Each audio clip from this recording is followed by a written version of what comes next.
I know, but Reds are in Reds. first place. I don't know. Dude, you're just a salty Yankees fan. Yeah, of course I'm a salty. We're losing 10-0 apparently. Yeah. And now let's check out the starting lineup for your hometown Corvallis Knights. Ali De La Cruz is fun to Batting watch. first at shortstop, number 2, Ty Yukamoto.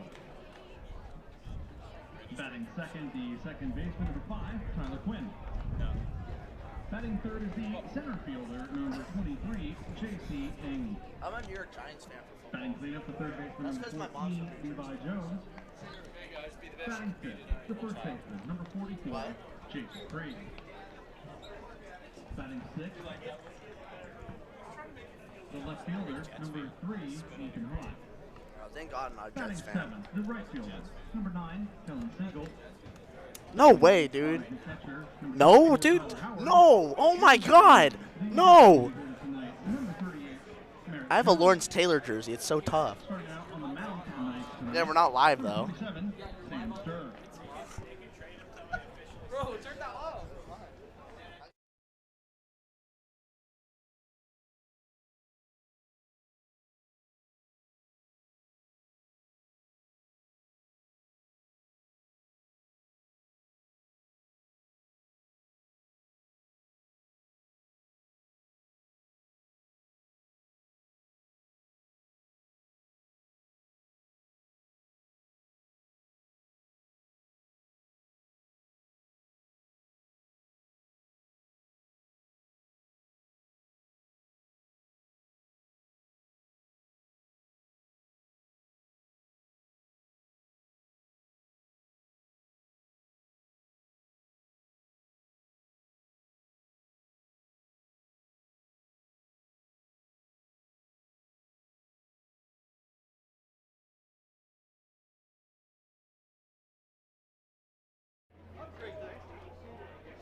PT Northwest is the official athletic trainer and physical rehab provider of the Corvallis Knights.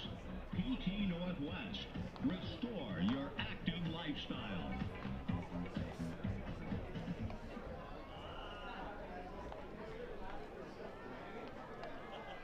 Fans, be sure to grab your Qdoba coupon on the way out of the ballpark tonight or visit them off the corner of Monroe and Kings in Corvallis. Qdoba, making the world a more flavorful place.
Hi again, everybody, from Goss Stadium at Coleman Field on the campus of Oregon State University in Corvallis.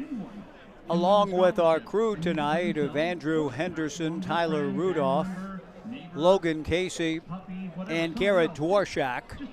This is Mike Parker welcoming you to tonight's non-league game between the six-time defending West Coast League champion Corvallis Knights and a local team and program that is a local legend, the Gerding Builders Marketmen, formerly, of course, Ritchie's Market from 1970 through 2010. Tom Gerding and his company took over the sponsorship in 2011, and the great tradition continues of American Legion baseball. And since we've had Knights baseball since the summer of 2007, it's great to see the two outstanding local programs come together for this non-league game on a gorgeous summer night, the first full day of summer after the summer solstice yesterday.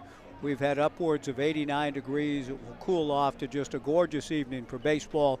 We appreciate you taking time to join us. And I appreciated time with a young man that I've seen grow up in this great community of ours. Luke Shepler will be in the starting lineup tonight for the Marketmen. So we went a little bit off our usual pattern of talking to one of the Corvallis Knights players in this exciting opportunity for a young local American Legion team, the Gerding Builders Marketmen. And Luke Shepler, an outstanding, talented young man who is going to be the starting designated hitter tonight. He's a corner outfielder. He's a pitcher. He threw 81 pitches Tuesday in Salem against the Whitnell team in Salem in American Legion play. He gets to DH tonight, a ballpark that he grew up inside of and outside, as he will explain to us, as one of what I have affectionately called through the years Urchin Alley. He has been a denizen of Urchin Alley through his younger summers. So it's great to visit with Luke. He'll join me next. I've been good friends with his father for a long time at Oregon State University, and it's a real pleasure to visit with him in our pregame show. That's coming up next as we get ready for the Knights and the Gerding Builders Marketmen on the Knights live stream and 1240 Joe Radio.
Back at Goss Stadium at Coleman Field, it's LB night at the ballpark, Lynn Benton Community College, but it's also Gerding Builders Marketmen night, a special night with the local legendary American Legion team playing the system defense champion Corvallis. It's a beautiful night. It's a pleasure to meet the young man.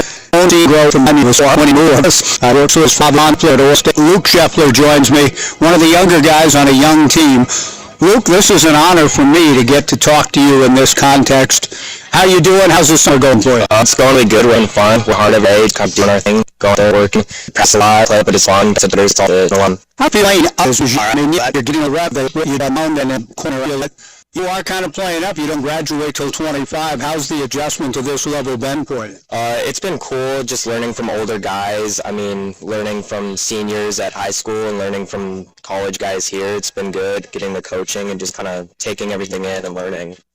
Were you expecting this? I mean, you know, when you went into your summer or during your season at CV this past year, were you told, hey, you're going to play for the Marketmen this summer? Not necessarily. I was kind of thinking where to go, but at the end, I mean, this was the best spot. It's good for development. It's a lot of fun meeting new guys around town, around the state, so it's been fun. Yeah.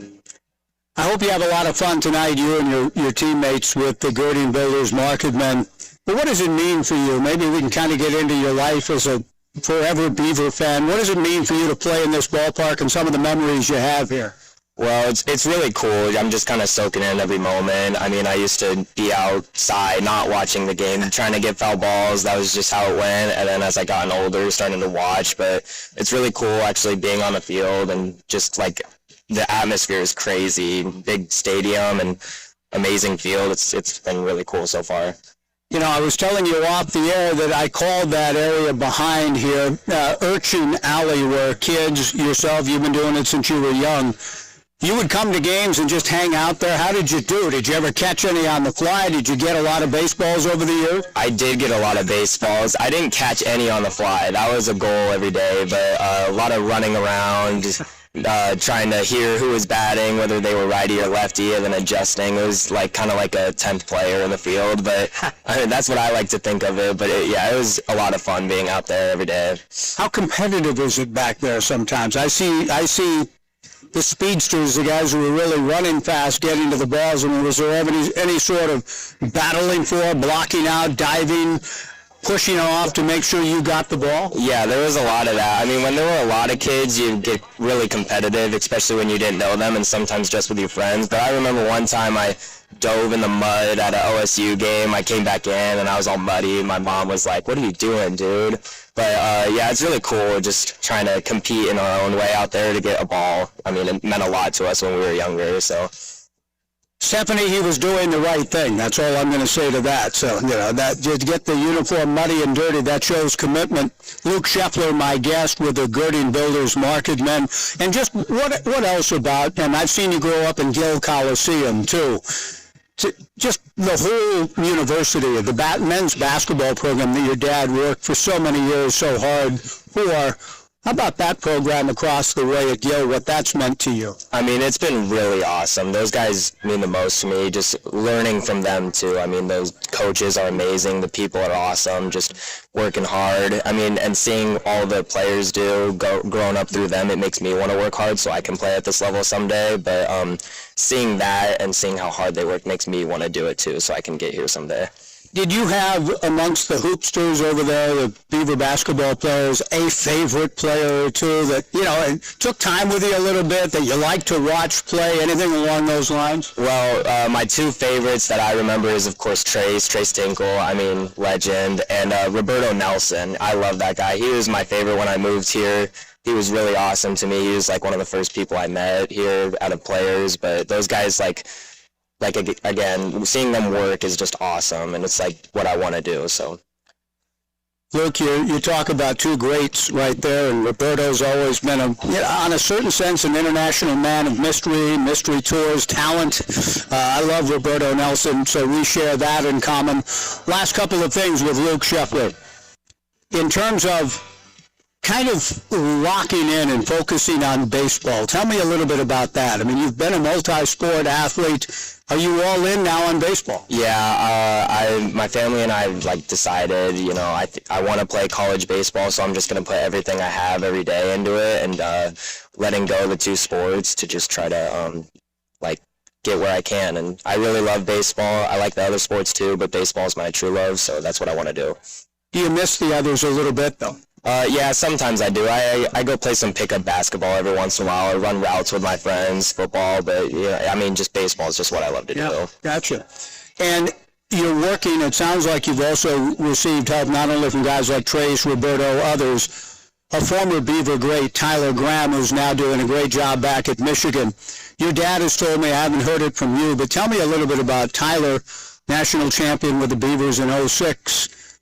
The impact he's had on your life. I mean, he's had a big impact because when I was younger, like 6th grade, I really wasn't a good hitter. I would pitch, but I would bat 8, 9, and then I went with him, and he helped me a lot, not only with just hitting, but mentality, like being really confident in myself and keeping that going, because the more confident you are, the better chance you have. So he helped me a lot with that, and then my 8th grade year, I just kind of hit something, and it felt good, and I'm still trying to learn off from that, use the things he's taught me.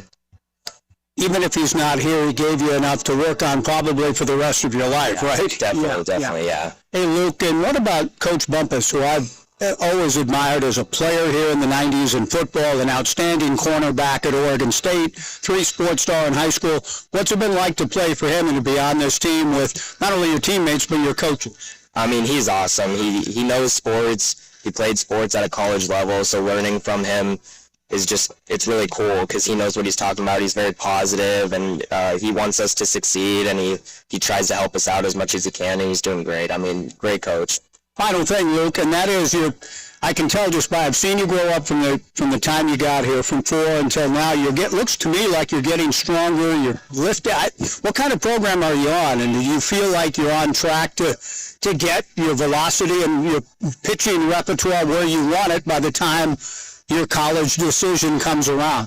Yeah, I'm just lifting a ton. That's the goal with only playing baseballs in the off season, work on lifting. I'm eating a lot more. I want to gain weight. But yeah, I'm just working hard at it every day, lifting wise and eating. Everything's important if you want to get somewhere. So I just got to do all the little things and just keep working. Luke, it's great to talk to you. I'm proud of you, excited for you, looking forward to watching the game tonight. I appreciate you taking the time, as it's been a pleasure to be around you much of your life, and I look forward to tonight. Thanks for taking time. Thank you. Luke Shepler, my guest. We've got the first pitch just around the corner. The Marketmen and the Corvallis Knights coming up on a gorgeous summer night on the Knights live stream and 1240 Joe Radio.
It is the first full evening of summer in the beautiful summer game, as Roger Angel entitled a collection of his essays, his first collection in fact, The Summer Game.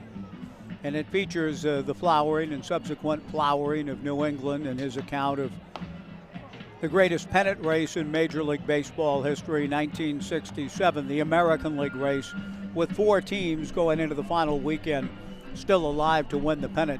and the impossible dream came true with Yaz and the Red Sox in the Summer of Love. Anyway, the Summer Game, beautifully titled and gorgeously written by the late, great Roger Angell. It feels like the Summer Game is finally upon us tonight here in Corvallis. The Knights and the Gerding Builders Marketmen. I see Jonathan Smith here tonight. That gives you a sense of the event.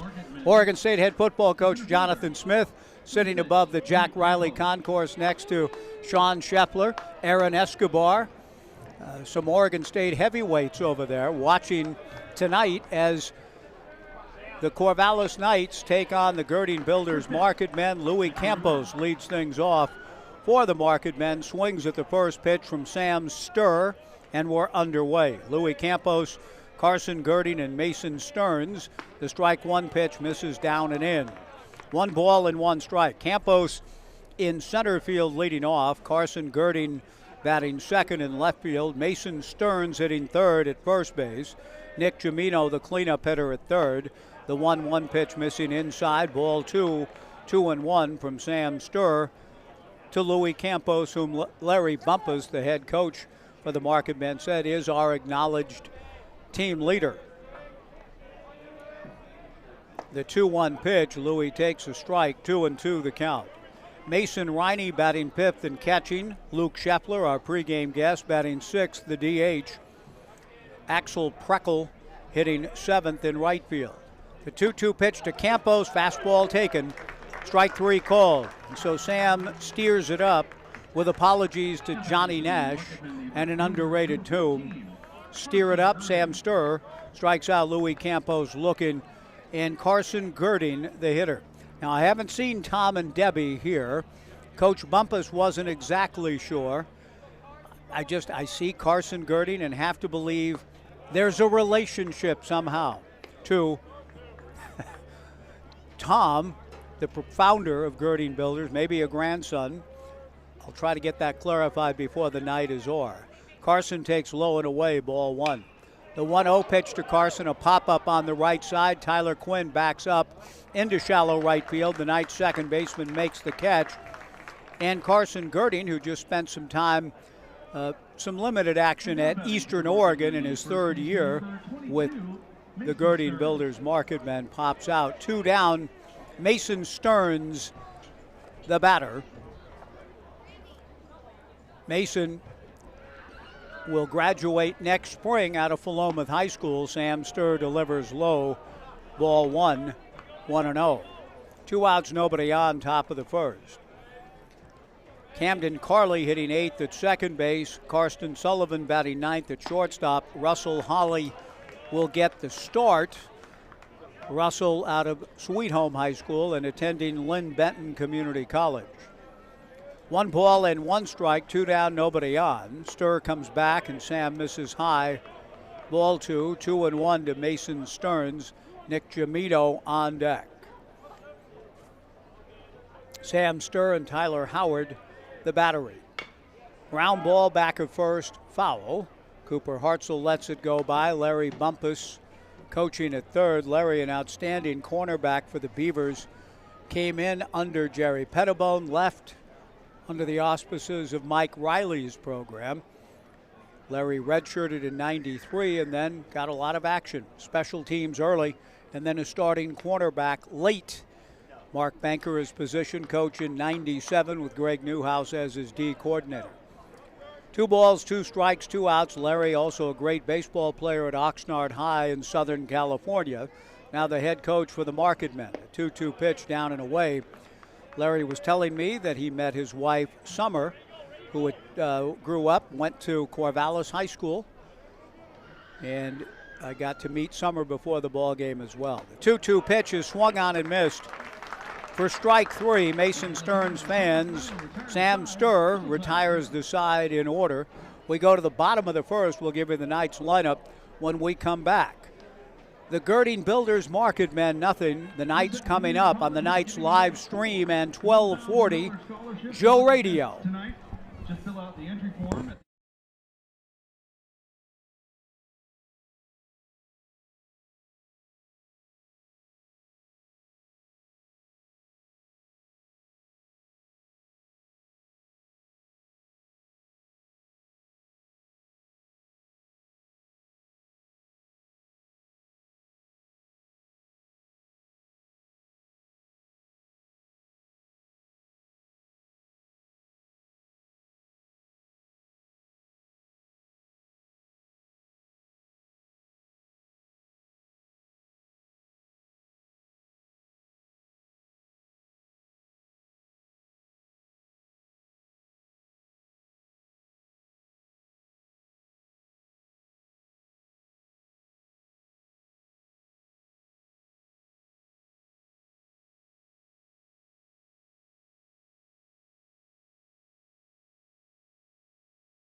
Bottom of the first inning, Holly, did I say Holly?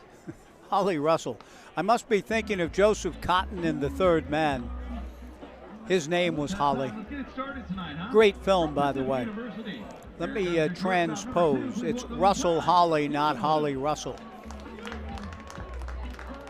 But I give you that. If you haven't seen The Third Man, please do yourself a favor. But it's Russell Holly going to work on Tai Yukamoto leading off at shortstop. And the first pitch from the right-hander, Russell misses high, ball one. Russell out of Sweet Home High School, working quickly, no score, bottom of the first. The 1-0 pitch hit on a couple of hops to the Marketmen second baseman, Camden Carley. He fields cleanly and throws out Tai Yukamoto. One away in the bottom of the first. Tyler Quinn will be the batter. Yukamoto starting at shortstop in the leadoff hole. Quinn batting second at second. J.C. Ng hitting third and center. Levi Jones, the cleanup hitter, at third. Jacob Craig batting fifth at first base. Breaking ball in there for a strike from Russell Holly. 0-1 the count. Ethan Hott hitting sixth and left. Kellen Siegel batting seventh and right. Tyler Howard hitting eighth and catching. Another breaking ball. This one's foul back. And Quinn finds himself down in the count. No balls and 2 strikes. Bottom of the first inning. A nice thirsty Thursday crowd coming into Goss Stadium on this gorgeous night for baseball. Holly strike 2 pitch. A breaking ball tapped to Karsten Sullivan.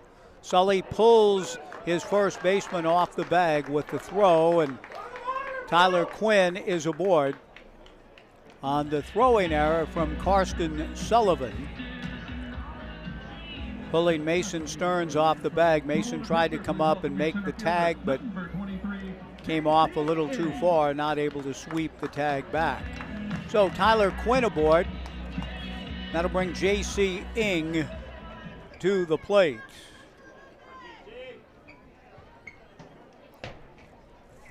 From the stretch, Russell Holly to the plate. Swung on and fouled at the plate. No balls and 1 strike. Holly and Mason Riney, the battery for LB. For the Gerding Builders Marketmen, I should say, with the right-hander Holly out of Lynn Benton Community College. There goes Quinn. The pitch is low and no throw from Mason Riney. Quinn getting a good jump, and Riney with no shot. Didn't come up and try to make a throw down. So Quinn to second base with a steal. The count, meanwhile, 1-1 to J.C. Ng. Holly back to the plate and delivers a strike. The count 1-2. Levi Jones on deck. Kellen Siegel batting seventh and right. Tyler Howard hitting eighth and catching for the Knights tonight. Merritt Jones batting ninth, the designated hitter. Sam Sturr on the mound, retired the Marketmen in order in the top of the inning with 2 strikeouts. Holly delivers, swung on and hit foul to the left and out of play. The count remains 1 ball and 2 strikes to J.C. Ng. Lynn Benton Community College night, a lot of scholarships to be given away tonight to LB. The 1-2 pitch with Quinn going to third, a breaking ball down and in. The throw to third not nearly in time, and Quinn has stolen his way over to third base. With another 1 step closer to home, brought to you by Papay Material Handling and All Pro Property Services, making contributions to Community Outreach, Inc. The 2-2 pitch is lifted to left into the sunshine. Carson Gerding makes the catch, tagging his Quinn on his way to the plate, and will score on the sacrifice fly by J.C. Ng. And the Knights lead it 1-0. Coming up to the plate now with everybody's favorite walk-up music is the man from Oregon State University. 2 down, an unearned run for the Knights on the sac fly. J.C. Ng getting the job done. And now Levi Jones will step in. First pitch to Levi. Fastball in there for a strike. 0-1 the count.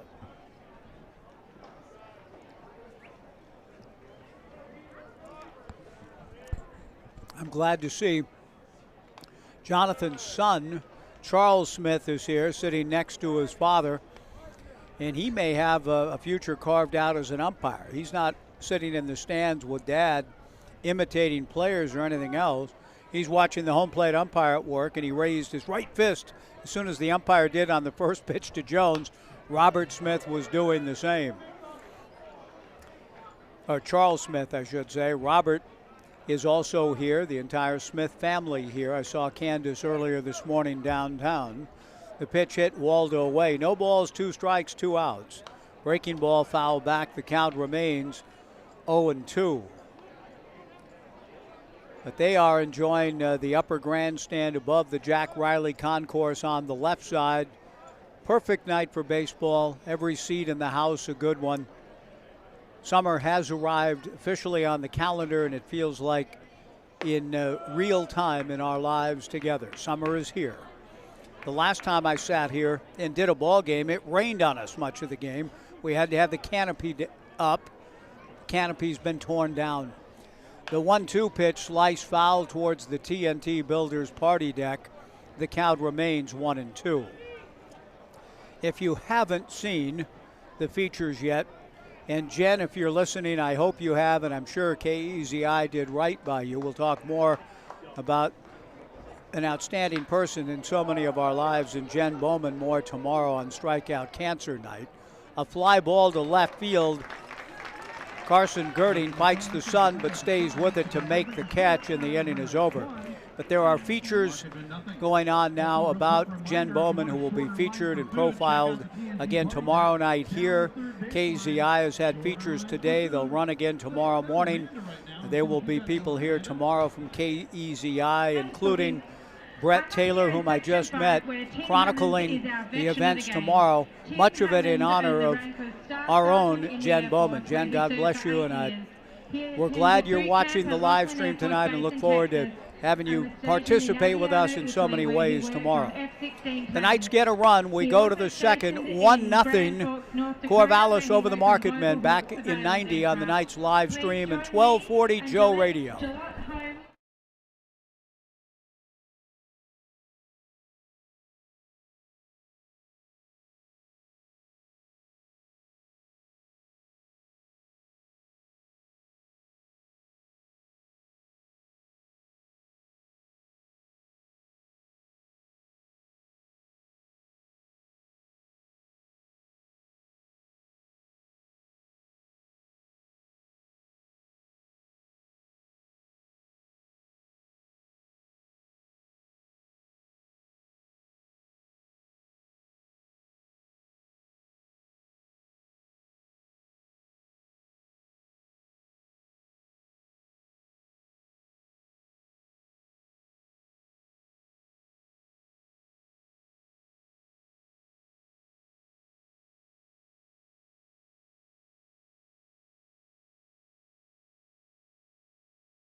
Makes him ready.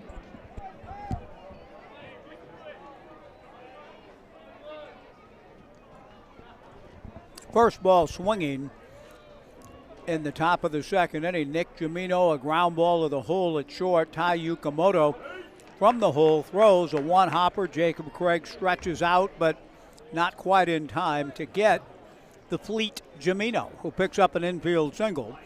And now Mason Riney, the batter. Riney takes a strike. 1-0 Knights. Top of the second inning in this non-league affair. The Knights will return to league play against Kamloops Saturday night. The Cascade Collegiate All-Stars tomorrow. The Knights beginning tonight while idle from league play a half game back of the Ridgefield Raptors. Fastball swung on and missed. Sam Sturr ahead of the count to one of the young players on the team, Mason Riney, class of 25 with Luke Shepler at Crescent Valley High School. 1 ball and 2 strikes to Mason. The 1-2 pitch bounces off of Tyler Howard's shin guard, and taking advantage of it, Nick Gimino. Good heads-up base running. Nick into second on the wild pitch. And the count even, 2 balls and 2 strikes to Mason Riney with Luke Shepler on deck. 1-0 Knights, an unearned run in the bottom of the first.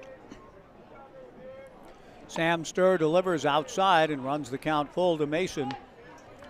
3 balls and 2 strikes. Larry Bumpus coaching down at third base, 3-sport star at Oxnard High School in L.A.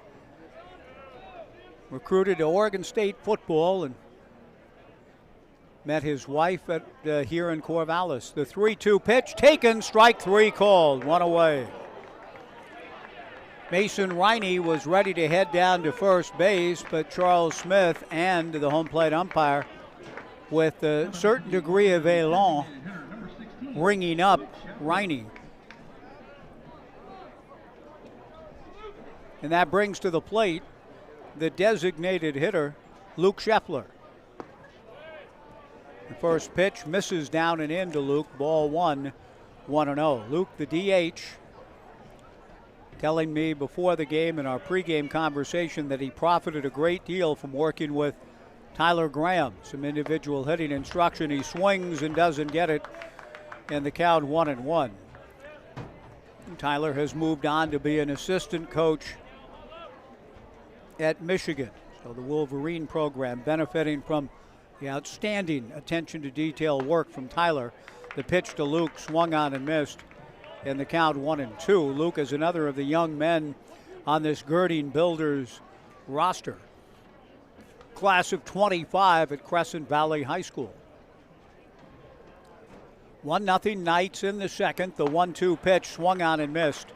Strike 3 for Luke, 2 down. And Axel Preckle, the batter. Luke is indeed playing up as a member of the Gerding Builders Marketmen. And even more so, that's exaggerated to even another degree tonight, going up against a guy that's pitched D1 baseball for Oregon State in Sam Sturr. The right-hander delivers a fly ball to center by Axel Preckle.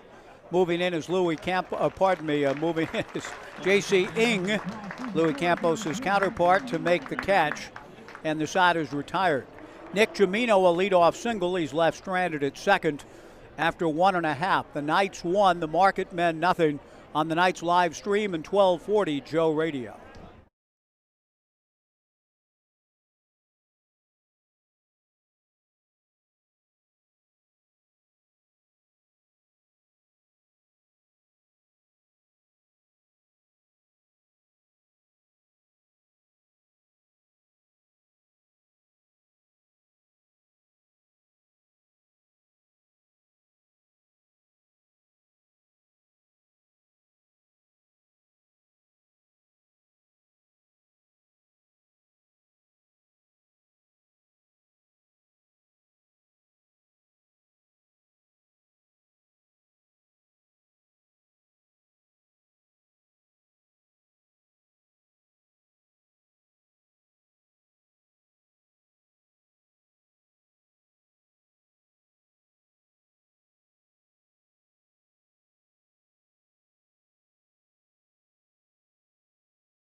Fans continuing to come in to Goss Stadium at Coleman Field on this beautiful Thursday night. Jacob Craig with the Knights leading 1-0. Takes a breaking ball from Russell Holly up and in. The 1-0 pitch also misses. Ball 2, 2-0. It is a non-league game, but boy, what a night. Perfect night for baseball, and as I said, it's a kind of a late arriving crowd, still finding their way into their seats. Looks to be upwards of 1,600 tonight. The 2-0 pitch missing for ball 3, 3-0 to Jacob Craig. And Holly's 3-0 pitch misses high and inside. A leadoff walk on 4 pitches to Jacob Craig. And that'll bring Ethan Hott to the plate. With the Knights leading 1-0, it was an unearned run. Special Olympics is the recipient. $5 worth of tickets, please, on the 50-50 raffle. Well, I don't know what 5 gets you, but take it. Ethan Hott at the plate. 6 tickets, that's nice. So you get 6 tickets for $5, eh? Okay, I just found that out, and I wish you well, and thanks for the work you guys do. And good luck tonight. It looks like you got a nice crowd to get a lot of people supporting what you're doing. Thank you so much. 1 ball and no strikes to Ethan Hott. Thank you. The 1-0 pitch to Ethan with Jacob Craig going is outside. Craig with a head-first slide is in with a stolen base. The stolen base played large in the Knights getting an unearned run last inning. Tyler Quinn aboard on a 1-out error. Stole second and third and came home on the sacrifice fly by J.C. Ng. 2 balls and no strikes to Ethan Hott. With Craig at second, nobody out. Russell Holly to the plate, hammered to center. Louis Campos is right there to make the catch. 1 away. Good swing for Ethan, good contact, but he's an out. And Kellen Siegel will be the hitter. Kellen Siegel on this LBCC night, as Bobby Merwin, our public address announcer, points out. Beautiful symmetry here. Siegel to the plate against his teammate at LB. Gerding Builders Marketmen starting pitcher Russell Holly, a class of 22 graduate from Sweet Home. Russell delivers a strike to Kellen, who is a future LBer. 0-1 the count. 1 out, Jacob Craig at second. Bottom of the second, 1-0 Knights. Holly's breaking ball fouled back. 1 ball and 1 strike the count. Casey Lavin, Thomas Rudolph, Andrew Henderson, Garrett Dworshak, our crew tonight. They are watching what's going on in Omaha. It sounds like a classic game, whether it's over or not yet. We might get a live update as we go. The strike 2 pitch, a line drive base hit into left center field. Jacob Craig will score, rounding first. Kellen Siegel on his way to second on the throw that comes all the way through to the plate. And Kellen Siegel, an RBI single. The Knights lead it 2-0. So I'm going to ask, who is on the headset tonight? Feel free to pop in and give us a live update here on the live stream, whomever this may be. Who's on right now? This is Casey's on right now. Hey, Casey. It's still 0-0, top of the 11th. Oh, my gosh, a classic game going on. Oh, yeah. Now, this is game 1, right? I mean, it's not an elimination affair, this one, correct? Or is it? No, this is. So, oh, my gosh. So the loser's out. Tyler Howard swings a fly ball to right field. Preckle makes the catch. Siegel tags and will go to third. Tyler Howard, first ball swinging, flies to right. It's not as though I don't care. I do. But once Oregon State gets knocked out, and even Stanford to that extent, and even the Cinderella story, Oral Roberts, my interest lessened until this game tonight when I knew Skeens was going to be pitching for LSU. It sounds as though, guys, it's a classic game going on. But is the loser out, Casey? Yes, they are. LSU beat Wake Forest yesterday to advance a winner-go-home game to play Florida in the College World Series. Gotcha. Florida's already in on the other side of the bracket. Yes, they are. Okay. Wow, what a finish there. Merritt Jones with a breaking ball strike taken from Russell Holly. The 0-1 breaking ball gets through Mason Riney, and Coming down the line to score is Kellen Siegel. I don't know if that's a pass ball or wild pitch. We'll check on it later with Brooks Hatch. Whatever the case, the Knights lead it 3-0.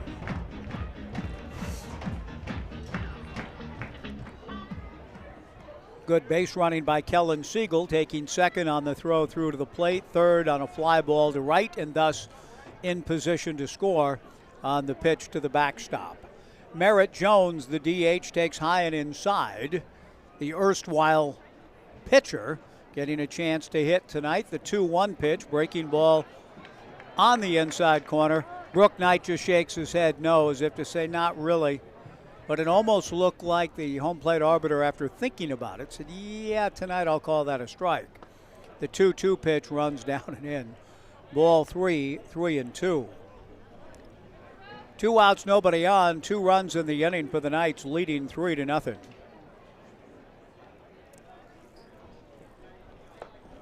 And the 3-2 pitch to Merritt taken. Strike 3 call. Nice job by Russell Holly.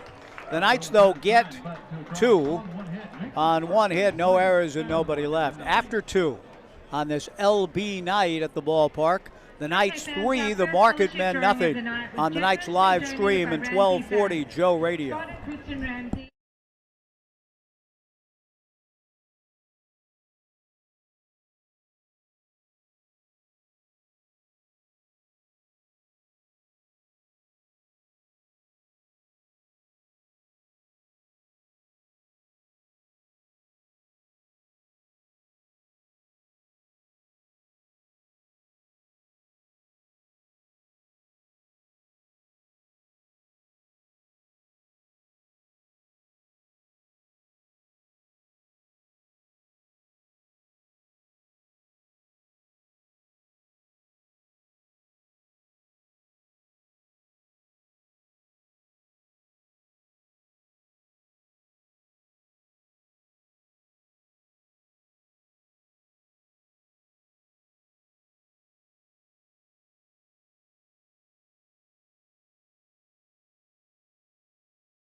Camden Carley, the batter. Sam Sturr delivers a fastball strike to Camden, 0-1 the count.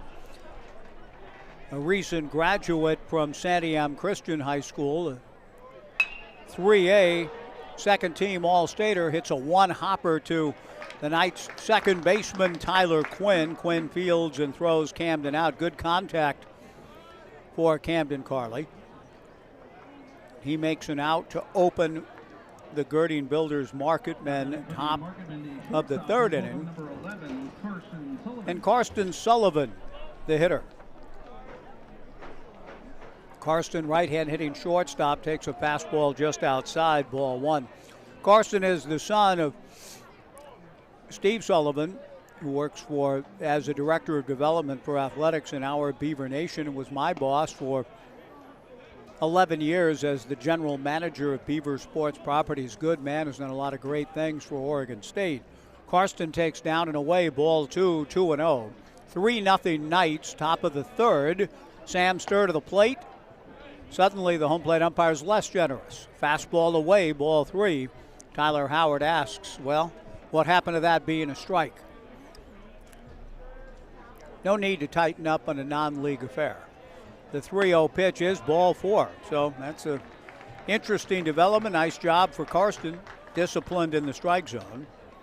3-0 Knights in the third. Louis Campos, the hitter. Karsten, 5A All-State second teamer in 2022 for Corvallis High School in his second year with the Gerding Builders Marketmen. Went to school here at Oregon State. just wrapping up his freshman year. Hey, Mike. Here at OSU. Yes, did it We end? have an update. Runner on first. Tommy White up to the plate. Swinging and drive to left field. It is gone. Oh my LSU gosh. hits a walk-off home run to advance to the College World Series Finals against Florida. That is awesome, Casey. Thank you for that. Tommy White, a 2-run home run. He was the nation's leader in RBIs going into our regional, Oregon State's regional down at Baton Rouge, so it's fitting. A walk-off 2-run homer. LSU advances, knocks off number 1 seed Wake Forest. Will play Florida, an all-SEC affair for the national title. Thanks for that, guys. Meanwhile, the count here, 1 ball and 2 strikes to Louis Campos, who struck out looking in the first. Karsten Sullivan at first base, held on by Jacob Craig. Sam Sturr to the plate. Breaking ball in there, strike 3 call. Pretty good pitch, and that's twice now that Louis Campos has struck out looking, and here comes Carson Gerding. The crowd is too big tonight in that, you know, there are certain nights, as I see Sean Scheffler and Aaron Escobar walking through the Jack Riley concourse, where I can see most of the people. I mean, we get a lot of big crowds here. But I want to see Tom and Debbie Gerding and say hi to them and get the exact connection with Carson. Crowd's too big to see him. Carson takes low and in, ball 1. The 1-0 pitch is in there for a strike. 1-1 the count. 3-0 Knights, top of the 3rd inning. On the first really warm and beautiful evening we've had for a Knights home game this year. The 1-1 breaking ball from Sam Sturr. High and inside, ball 2. Sam takes the rosin bag and slams it down. I don't think he was pleased with the command or lack thereof on that last pitch. The 2-1 offering to Gerding is outside, ball 3, 3-1. Larry Bumpus and his wife Summer own Oak Creek Collection, a downtown Albany furniture home decor store. It's First and Broad Albin across from the old Wells Fargo. A 1 hopper to the shortstop, Tai Yukamoto. He will go the short way to Tyler Quinn for the force on Karsten Sullivan and retire the side. Larry Bumpus, one of many who come from outside the area, came to Oregon State, fell in love with a local resident in Summer, and married and has never really left the state. He's been an Oregonian through and through since moving here to join the Beaver football program from the LA area back in '93. Through 2.5, the Knights 3 and the Marketmen nothing on the Knights live stream and 1240 Joe Radio.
Three 0 Knights, bottom of the 3rd. Tai Yukamoto swings and slashes one into left field over the backhand attempt by Karsten Sullivan. Carson Gerding gets the ball back in. A leadoff single for Tai Yukamoto for the Knights in the bottom of the 3rd inning. And that'll bring to the plate University of Utah bound Tyler Quinn, doing a great job to parlay his excellent career both at Pacific University and his time with the Knights into a D1 opportunity for Gary Henderson in Salt Lake City. There goes Yukamoto. The throw to second, not in time but close.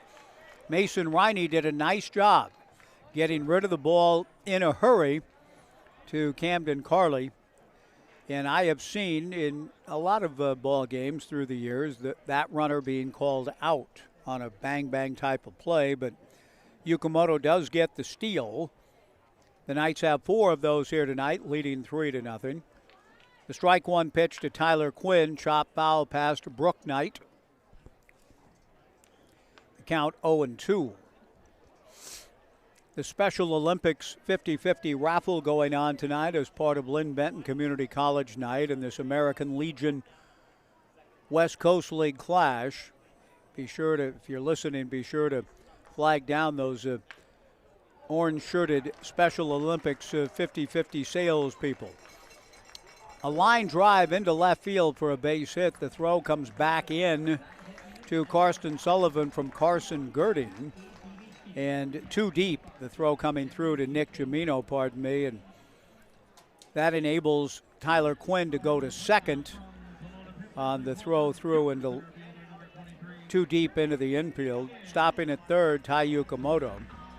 J.C. Ng, the batter. J.C. with a sacrifice fly in the first.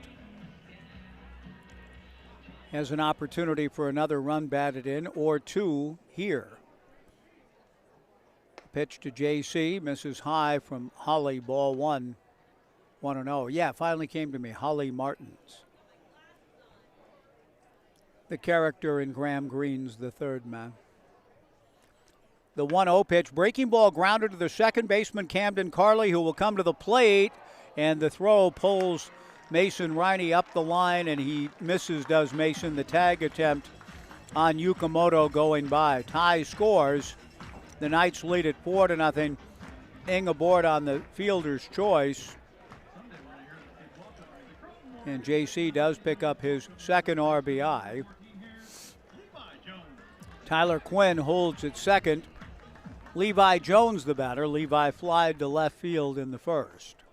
4-0 Knights. Holly delivers a check swing foul back of the plate. 0-1 the count.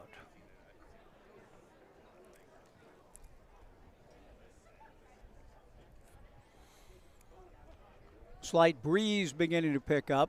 It has been a rather still, warm, and gorgeous day in the Mid-Valley. The strike one pitch hit foul to the left and out of play. 0-2 the count. Mike Henriques is here tonight taking in the Knights game, the Beavers athletic trainer, baseball trainer. So a lot of luminaries from OSU in the ballpark this evening.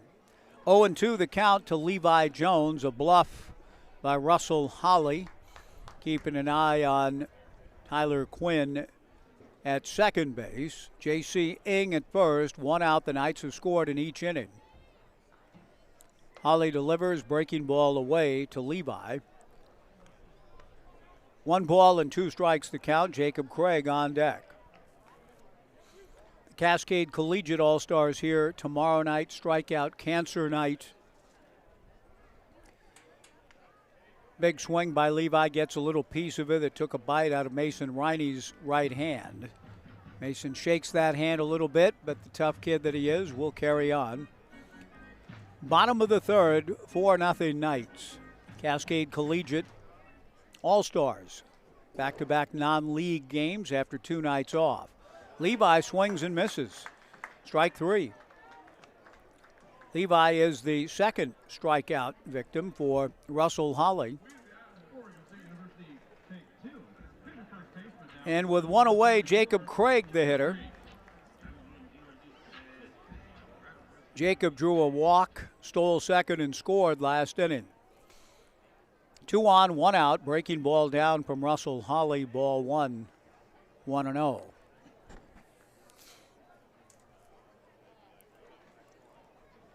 And even if you find the third man not quite to your tastes, do watch one scene, if nothing else, and just watch it over and over as I have through the decades.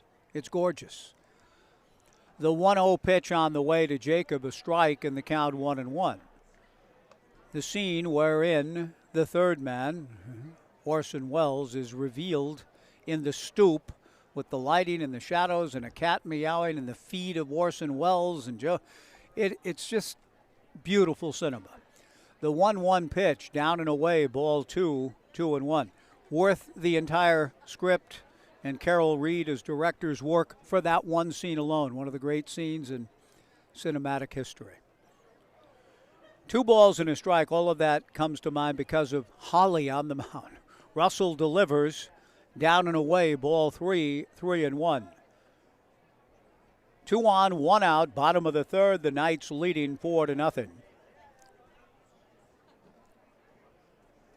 3-1 to Jacob Craig. Holly delivers high for ball 4. So Jacob, 2 straight plate appearances, doing a nice job to lay off pitches out of the zone.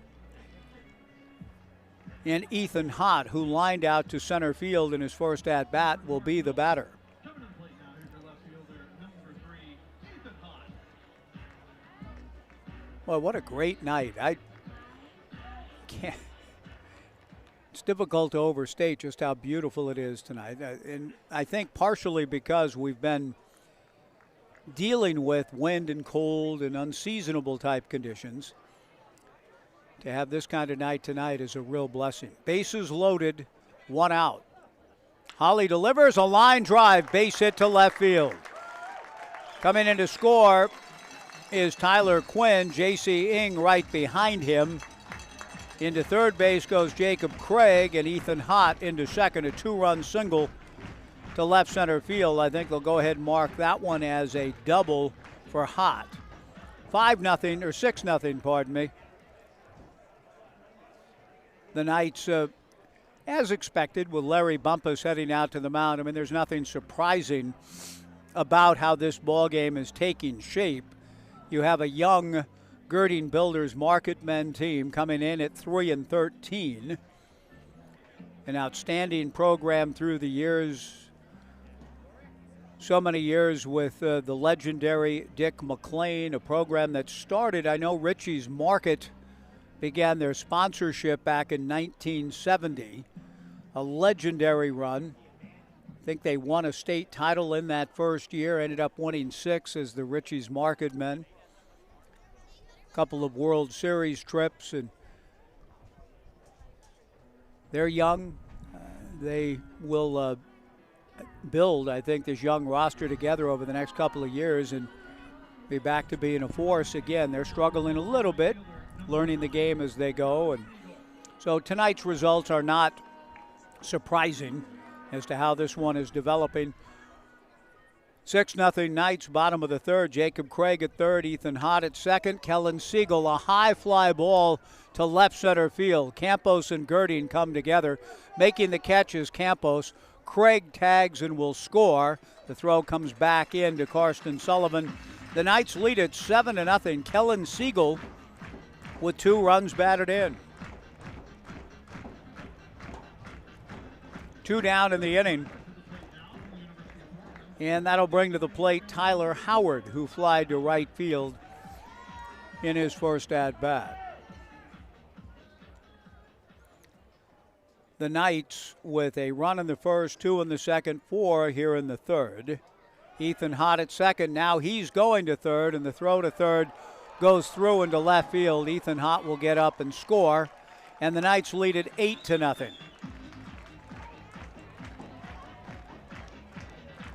Stolen base and E2. There will come a point, and maybe even about now,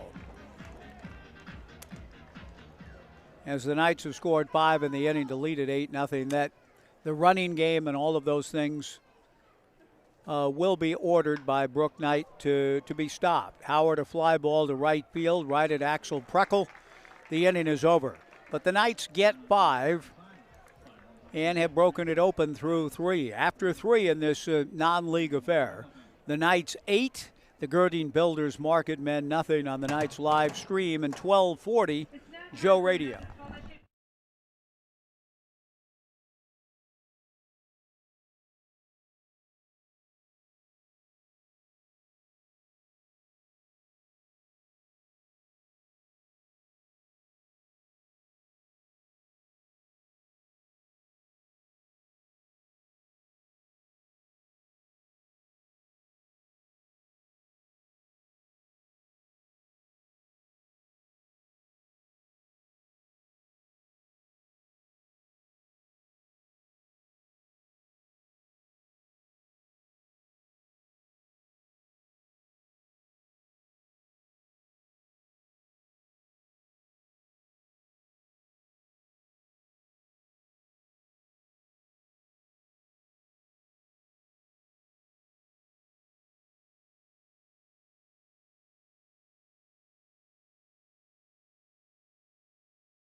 Through 3 innings at Goss Stadium at Coleman Field, the Corvallis Knight, 8 runs, 4 hits, and no errors. The Gerding Builders Marketmen, no runs, 1 hit, and 2 errors, but make it now no runs, 2 hits for the Marketmen as Mason Stern swings at the first pitch delivered by Sam Steer It Up, a base hit to right field. Kellen Siegel gets the ball back in. Stearns, who had struck out on his first at-bat, a line drive single to right. Nice swing for Mason, class of 24 at Philomath High School in his second year with the Marketmen. Nick Gimino, an infield single, has the other hit. That came in the second. We're in the fourth, 8-0 Knights. Gimino takes a strike. The 0-1 pitch to Nick, swung on and fouled back. Nick Gimino, a class of 24 at Crescent Valley High School. So again, on the younger end of what is indeed a young roster with some class of 25s in the mix. The strike 2 pitch, swung on and fouled back. No balls and 2 strikes. Top of the 4th inning. And a comfortable lead for the Knights on this magnificent evening for baseball. The strike 2 pitch, breaking ball down. 1-2 the count.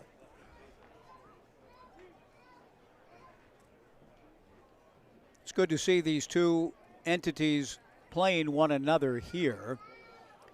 The 1-2 pitch lifted foul towards KC corner in the right field corner, well out of play. And I say that because I know that for longtime fans of, supporters of, sponsors of, and there's still plenty of those for the American Legion program, but it was difficult, I think, for legendary people such as Helen Hansen to kind of give away some of the territory when the Knights came in. Breaking ball in there for strike 3 called. Gene and Helen, such magnificent ambassadors for Legion baseball through the years with Richie's Market and others who delivered such a tremendous level of baseball and success and good crowds at CHS, Hansen Stadium now, Hansen Stadium at Taylor Field. Mason Riney swings and misses, and the count 0-1.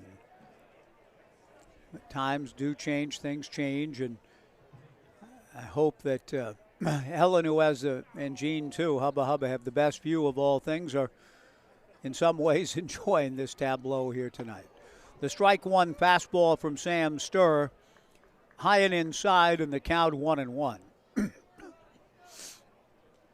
8-0 Knights. Top of the 4th inning. We'll see Joey Munt at some point tonight. The 1-1 fastball from Sam Sturr, high and inside, ball 2, 2-1.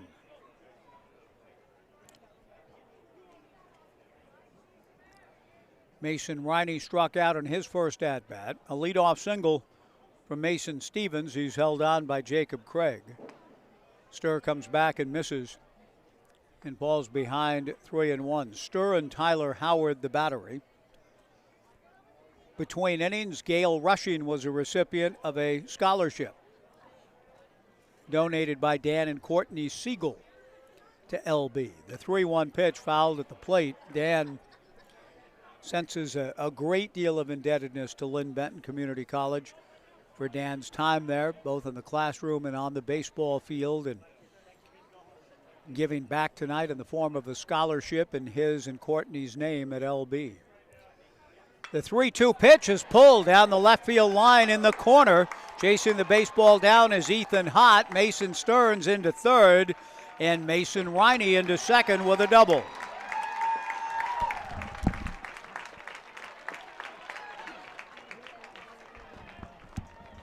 There will be, of course, tonight, with a game of this sort, some mixed feelings along the way and even a mixed crowd. Now, the Knights fans are savvy enough to understand that their opponent tonight, the Marketmen, are indeed playing up. Luke Shepler, the batter. Luke with an RBI opportunity here in the first. The pitch to Luke, swung on and popped foul, heading towards Urchin Alley where he used to hang out. Luke gave us kind of a sense of what it was like to be an urchin and compete and chase down foul balls in the alley when he was a youngster. He's been coming to this ballpark for a long time. The strike one pitch on the way to Luke. He takes down and away, 1-1 the count. He said that it could be very competitive at times. Now, we don't, of course, we are not proponents of eye gouging and scratching and clawing your way to a souvenir, but Luke said it could get pretty feisty at times in pursuit of the foul balls in the alley.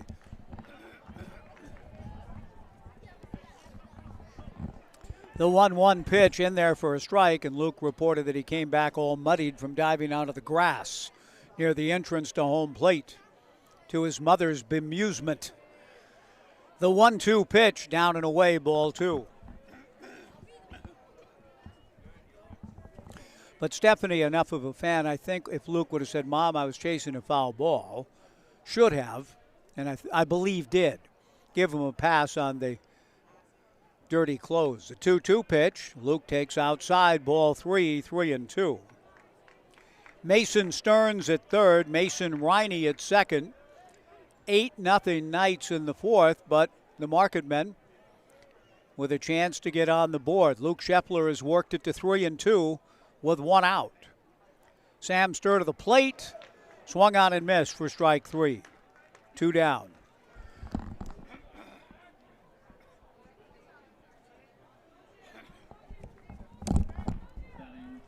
And that'll bring to the plate Axel Preckle. Preckle flied to center field in the second.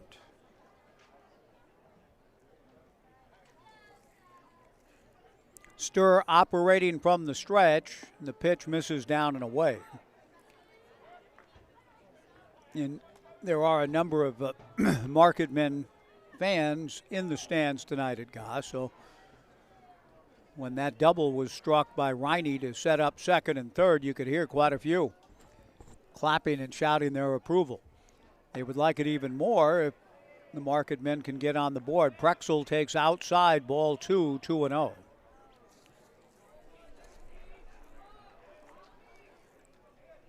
Preckle, another of the young players, class of 25 at Corvallis High School. He takes the 2-0, excuse me, the 2-0 pitch outside for ball 3. Don't know if we got a little allergies going or what, but sorry about a little bit happening tonight on the voice and lungs front. The 3-0 pitch down and away, ball 4. Prexel draws a walk to load him up for Camden Carley. Camden hit the ball sharply, but for an out last inning. Bases loaded for the Marketmen here in the fourth. The Knights with an 8-0 lead. And here comes Bo Kearns trotting out of the Knights dugout. And a little pace going to his trot. Not the long strides of Rich Dorman, but a trotting out, I think, to help Sturr get through this final hitter. And I believe this will be Sam's last batter. If Joey Munt does pitch tonight, and we expect that he will, Bo told me 20 to 25 pitches as Joey tries to build it back up, ramp it back up, try to make himself a factor for the Beavers again next year, as is Sam Sturr.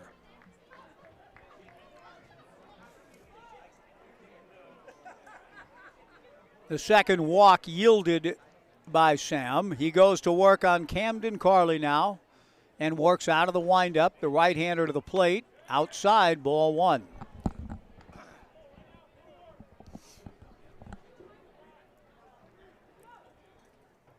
Mason Stearns at third. Mason Riney at second. Axel Preckle at first. 2 down. Sam's 1-0 pitch is high and inside, and he's kind of all over the place right now. Sam trying to keep the shutout intact. He's behind the count 2-0 with the bases loaded and 2 down. Karsten Sullivan on deck. The 2-0 pitch is down the middle for a strike. 2-1 the count.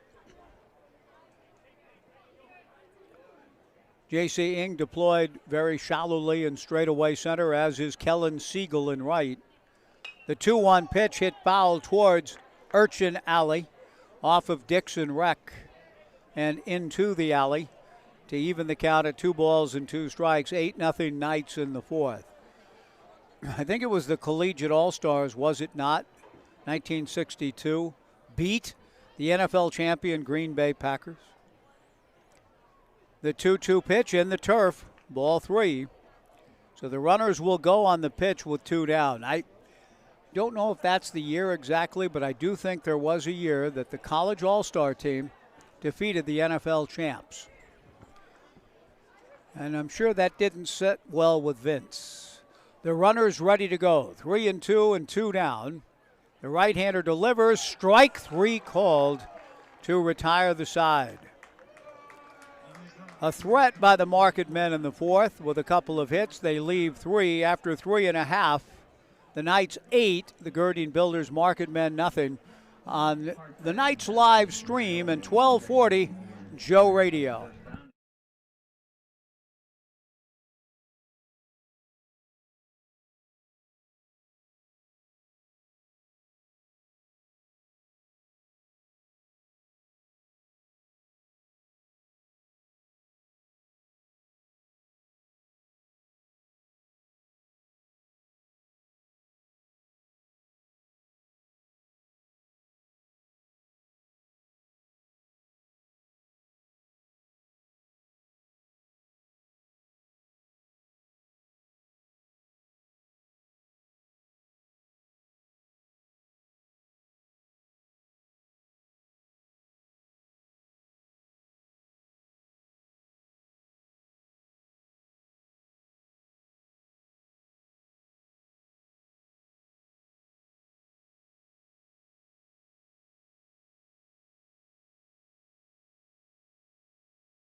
Merritt Jones, the DH for the Knights, takes low and inside from right-hander Russell Holly.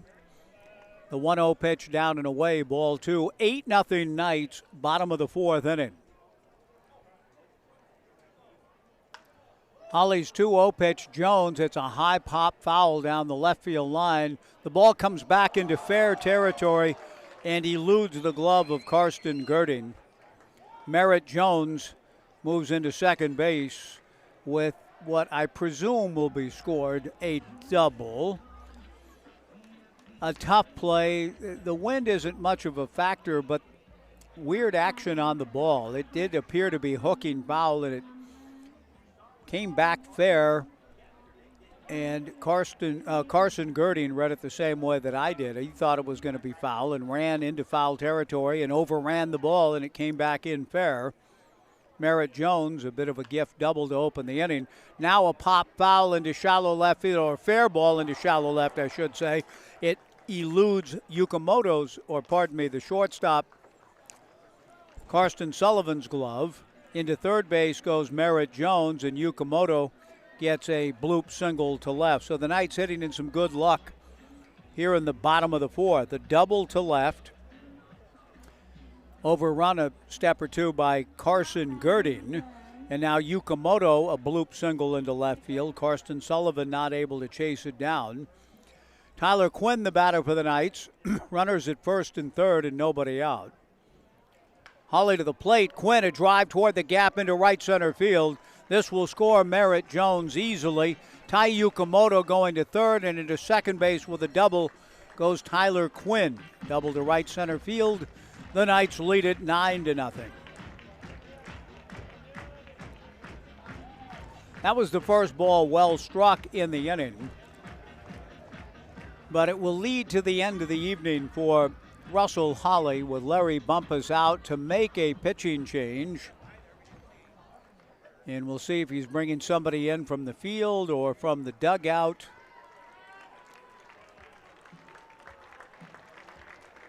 He's got a new pitcher coming in that we'll have to account for in a different manner. Trying to find the roster here to see the starting lineup sheet that I did not have. Here we go. Let's see who we got on the fan. And I didn't get this young man's pronunciation. He's added to the roster late. Chase, and I'm going to go find out from Bobby Merwin. Chase, Brusky. A lot of choices involved there, like Steinbach, Stanbeck, Terry Stein. We'll find out who when we come back. 9-0, 60-second pitching change break. Back in 1 minute on the live stream and 1240 Joe Radio.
Without knowledge. So guys in the box, when Brooks Hatch, who went on a mission to try to learn how to pronounce a guy who was added to the roster late, and none of us know. No one in the press box knows. I don't know. I went over every name with Larry Bumpus that was on my roster. He didn't say, oh, by the way, we got a guy whose name's really hard that we just added. Chase, and so my apologies, as Chase goes to work, Brusky,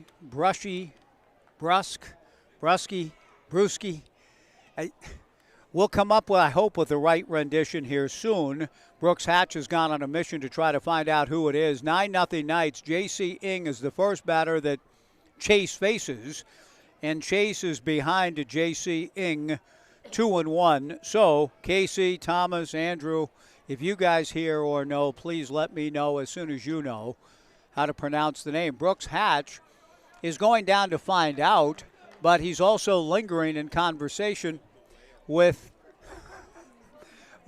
Jonathan and Sean Shepler and everybody else, and not coming back with the intel. The 3-1 pitch from Chase is high for ball 4. So I'm going to make a call here. Live on the air, he's not going to go on the air, but I'm going to take the headset off and ask Sean if he knows how to pronounce his kid's name. Do you know how to pronounce his kid's last name? Okay, thank you. Well, John Shepler, whose son Luke plays on the Marketmen, doesn't know either. So Chase's first pitch to Levi Jones is outside, ball 1. Brusky, the 1-0 pitch, outside, ball 2. So to the Chase family, my apologies. Sean Shepler doesn't know who he is. We'll find this out, I hope, shortly. Bases loaded, nobody out. So the reason Brooks hasn't returned is there's nobody down there that knows. So it's not as though he's holding out information on us, as Rudolph Abel did in Bridge of Spies. Does it help to panic? No, not really. 2 balls and a strike. What a very underrated and great movie that is. 2 balls and a strike, bases loaded, nobody out. The 2-1 pitch to Levi Jones, fouled back, and the count 2-2. Just the acting alone of Sir Mark Rylance makes that film worth seeing. The interaction between Hanks and Rylance, excellent, but Rylance is tremendous in anything he does. 2 balls, 2 strikes, bases loaded, 9-0 Knights. They've scored in every inning. Chase to the plate and misses outside, ball 3. I will, I see a path to the Gerding Builders Marketmen dugout, which I will take during our next 90-second break and come back, I hope, with a proper pronunciation of the young man who deserves to have it pronounced properly here on the live stream. His pitch to Levi hit foul. The ball hits in the Jack Riley concourse and up into the upper grandstand, where a fan makes a nice catch and then tosses it forward to a young fan. That's a good look. 3 balls and 2 strikes to Levi Jones, who's flied to left and struck out. Bases loaded, nobody out. 3-2 breaking ball is outside, ball 4 to force in a run. Levi drawing the walk to score Tai Yukamoto. The Knights lead at 10-0. Tyler Quinn to third, J.C. Ing to second, Levi Jones at first. Jacob Craig, who's been up twice and walked twice, coming to the plate. Jacob has walked twice and scored twice. He checks his swing and taps 1 foul back of the plate. No balls and 1 strike.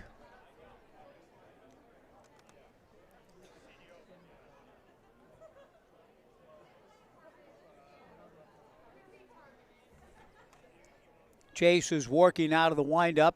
The right-hander delivers. Breaking ball called, strike 2.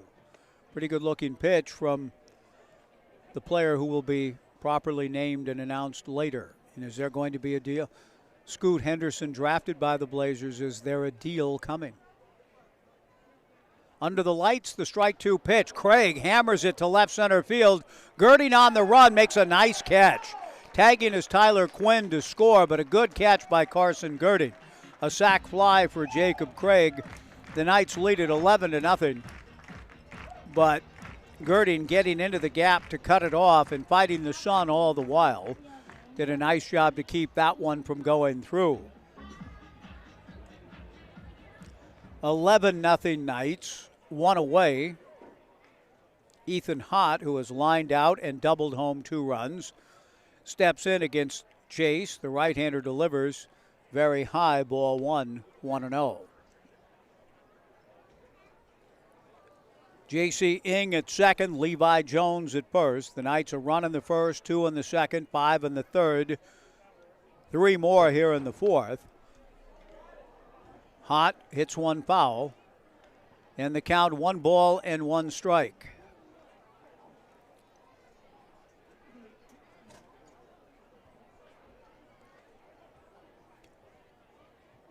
The young right-hander Chase, not on the roster or in anyone's knowledge base in the McGrath family press box, delivers, and the ball is hit into the upper grandstand just to our right of our vantage point, outside the press box, and the count 1-2. Now, if you followed along, you've heard me complaining, maybe. That's not. I hope it stopped just short of that, but commenting on the inclement conditions we faced. No complaints tonight. The pitch to Ethan Hott. He's hit on the left shoulder, trying to twist out of the way of the breaking ball, and will trot down to first to reload the bases for Kellen Siegel, who's been up twice and has 2 runs batted in. 11-0 Knights in the bottom of the 4th inning. Brooks Hatch continues to visit with Jonathan, with Sean Shepler, with Trevor Kramer. So again, he's not getting anywhere in terms. I mean, if they didn't know, they're not going to find out from there. Ground ball into left field for a base hit. Kellen Siegel's been up 3 times. He's got 3 RBIs. J.C. Ing in to score. The Knights lead at 12-0. Tyler Howard will be the batter. Howard has twice flied to right field. The Marketmen split last night with Salem. They had lost both to with Nell in Salem on Tuesday, last night at Hanson Stadium at Taylor Field. First pitch strike to Tyler Howard from Chase. No balls and 1 strike the count. Levi Jones at third. Jacob Craig, Ethan Hott at second, and Kellen Siegel at first.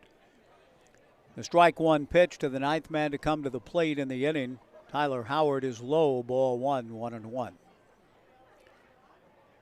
Chase rocks, kicks, and comes back to the plate. Chase B's breaking ball in there for a strike. And the count 1-2. Brushy. I just, there's too many. If somebody pinned me down. In Bruges. Ground ball to Karsten Sullivan. He feeds Camden Carley for 1. On to first. The 1-hop throw goes by Mason Stearns. So 2-run score on the play for the Knights, who lead it 14-0. Tyler Howard gets the run batted in on the fielder's choice, 6-4, and an error on Camden Carley. Levi Jones and Ethan Hott. And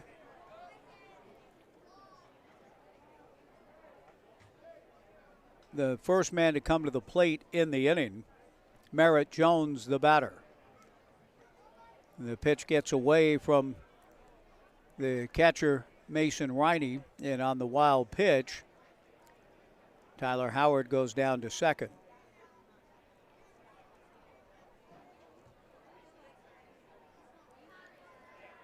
The Knights, with 5 runs in each of the last 2 innings, lead it 13-0.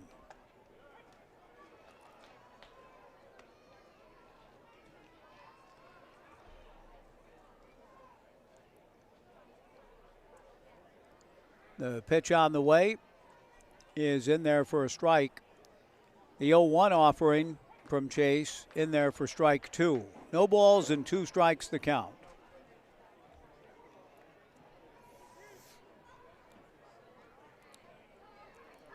Chase from the stretch with 2 down, 1-2 the count. Merritt Jones swings and pops 1 foul off first. Mason Stearns watches this one go about 4 rows deep into the lower grandstand.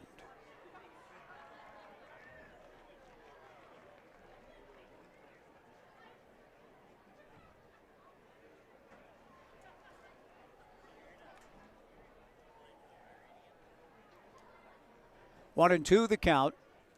The right-hander ready, and Chase misses up and in with the breaking ball. Ball 2, 2-2.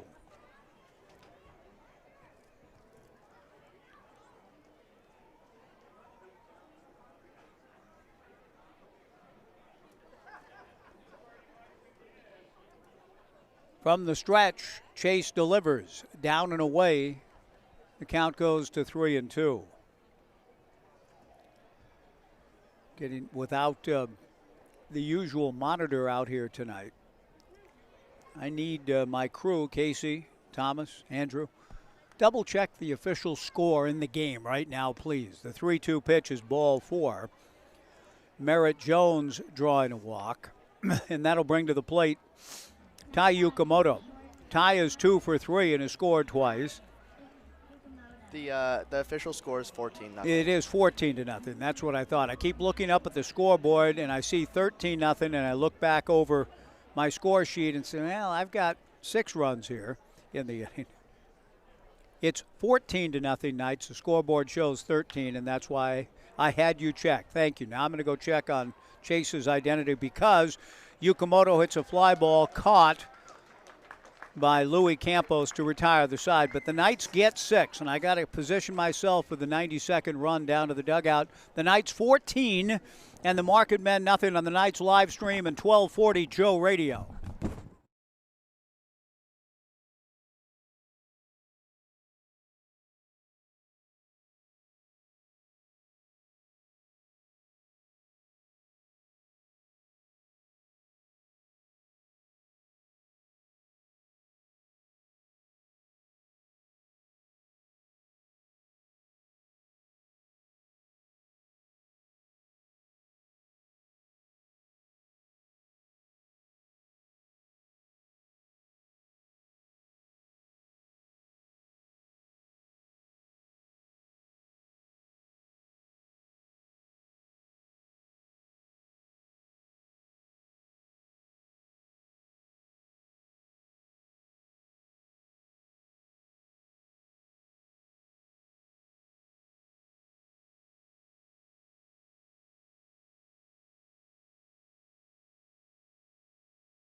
And the answer is brushy.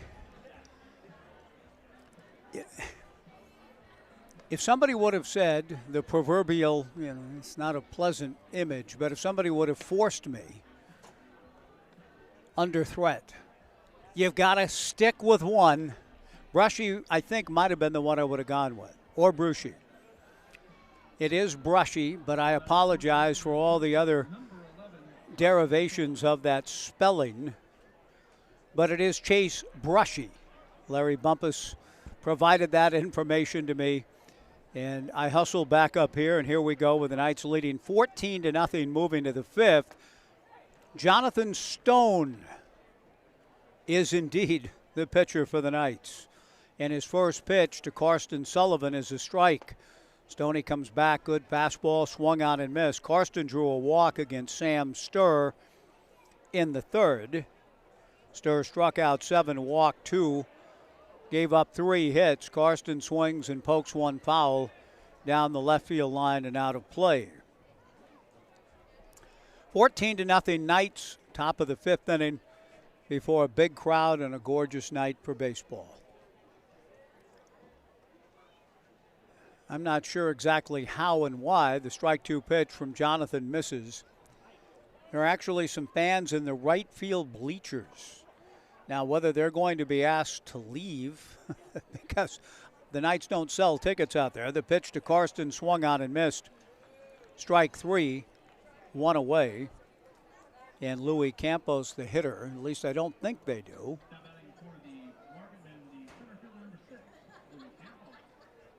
But it appears as though 4 different youngsters have found their way into the right field bleachers, and the sense you get is enjoy. Beautiful night. The pitch to Campos misses for ball 1. The 1-0 pitch. Louis, who has struck out twice, is in there for a strike.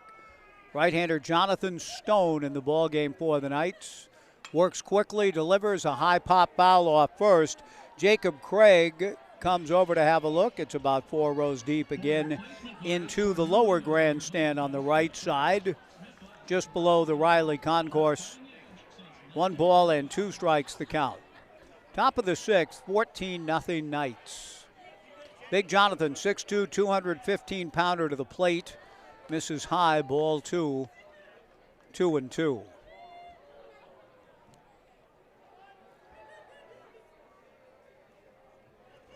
The 2-2 pitch, a tapper foul towards Coach Bumpus. The count remains 2 balls and 2 strikes.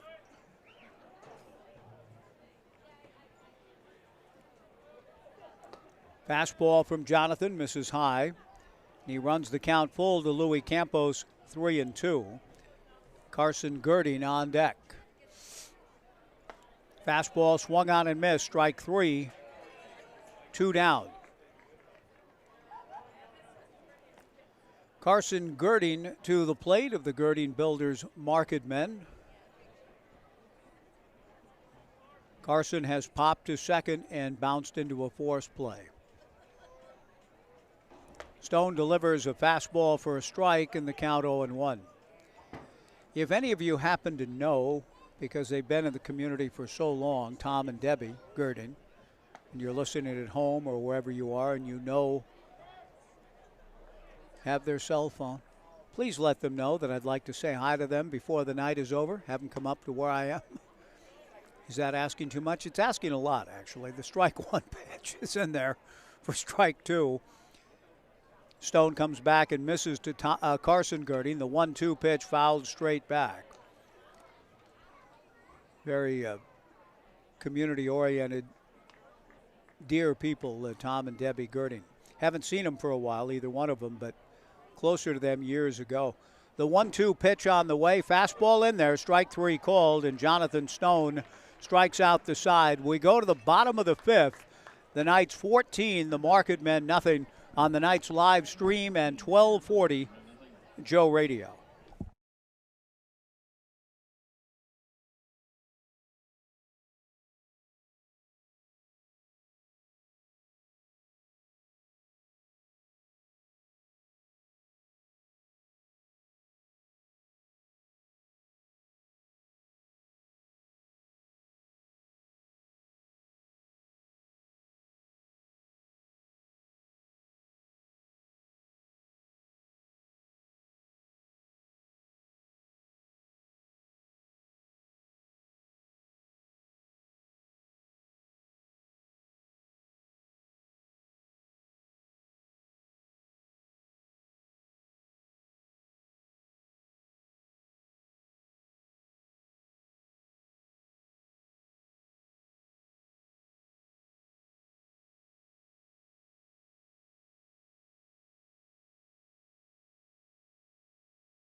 Chase Brushy ready to go, and the first pitch misses down and away. Ball 1 to Tyler Quinn.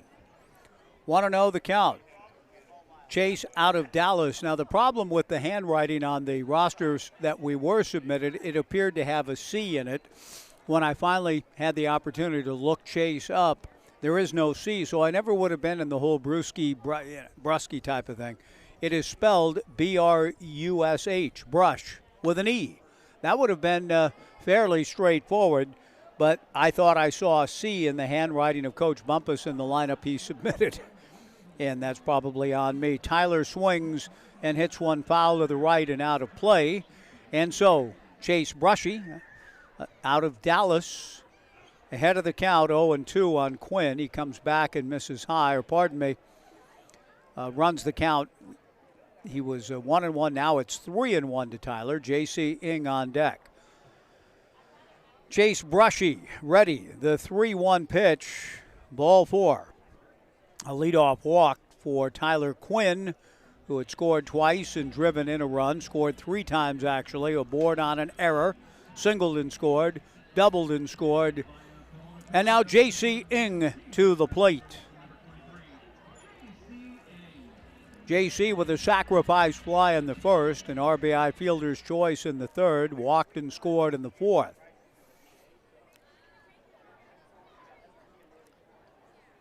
Brushy delivers high, ball 1, 1-0.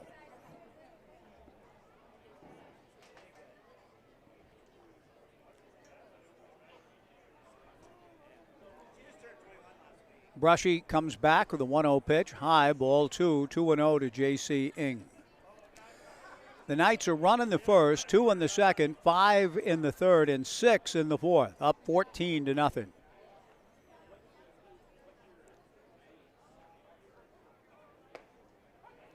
Chase to the plate, and he delivers a strike. 2-1 the count.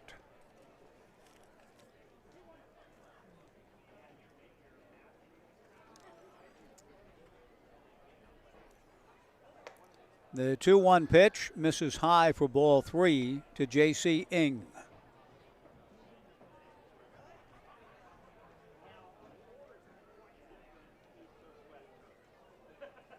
From the stretch, Chase on in relief of Russell Holly delivers ball 4.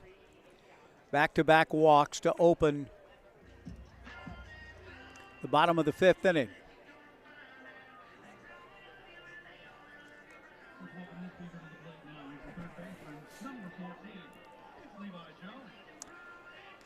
That brings Levi Jones to the plate.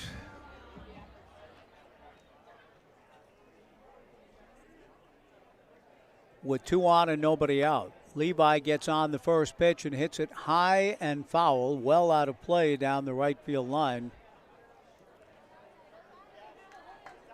Spoke to someone earlier today. That ball was hooking towards the sand volleyball courts that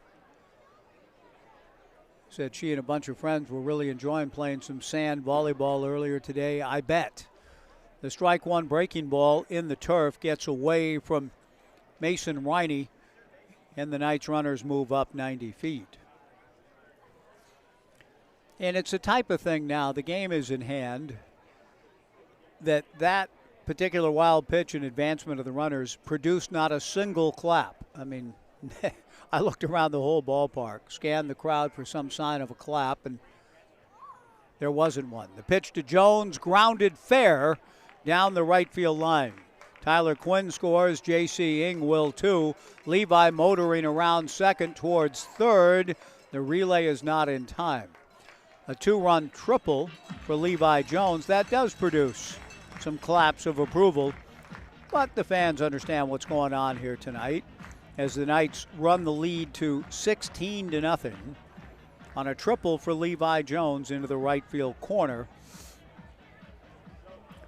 And Larry Bumpus on his way out to the mound. I think he'll make a change here. I'm grateful that we were able, through Coach Bumpus, to get the right name into the broadcast record tonight. Chase Brushy will come out, a young man out of Dallas High School. And a tough go for him. but it is really for all comers tonight, it would seem, against the Corvallis Knights, the 6-time West Coast League champion Corvallis Knights. It appears as though it's left-hander George Brown getting the call out of the bullpen, and indeed it is. George Brown, Corvallis High School class of 24, comes in. 16-0 Knights. 90-second pitching change break here in the bottom of the 5th on the Knights live stream and 1240 Joe Radio.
Left-hander George Brown goes to work for the Marketmen against Jacob Craig. The first pitch in there for a strike. The 0-1 offering to Big Jacob down and away. 1-1 to the Knights' first baseman, with the Knights leading 16-0 in the bottom of the 5th.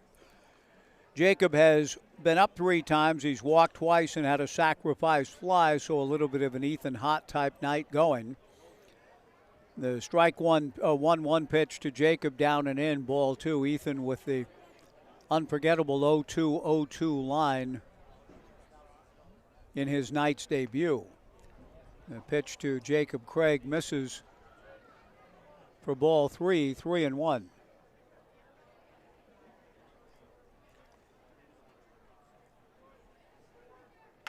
The 3-1 pitch, a line drive, knocked down by Jamino, stays with it in his throw, handcuffs Mason Stearns, gets beyond the Marketmen first baseman Levi Jones in to score. The Knights lead it 17-0. Jacob Craig with a rope to third that Nick Jamino, ball popped in and out of his glove. It probably will be a base hit for Craig, and then a throwing error on the part of Nick Jamino, enabling Jones to score and Craig to go to second. That brings Ethan Hott to the plate. Ethan swings and lifts one foul towards the Jack Riley concourse to the right. No balls and 1 strike to Ethan, who has lined to center, had a 2-run double, been hit by a pitch and scored. The strike 1 pitch to a member of the Stanford Cardinal, the lone representative for the Pac-12 in the College World Series. The finals are set in Omaha.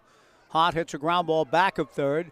Backhanded by Jamino, gets on top of the throw this time and fires a strike across to get Ethan Hott.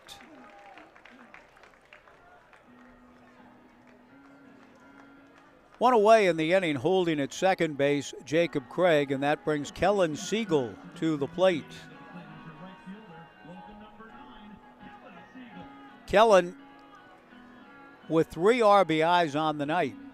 On this warm, beautiful Thursday in Corvallis, Kellen has a chance for a 4th. He takes George Brown's breaking ball down and in, ball 1, 1-0. 17 runs, 10 hits for the Knights, no runs, 3 hits, 4 errors for the Marketmen. The pitch to Siegel, lifted to left and deep. Carson Gerding goes back, in front of the warning track, makes the catch. Well struck, but a long out, 2 down. And Tyler Howard will be the batter.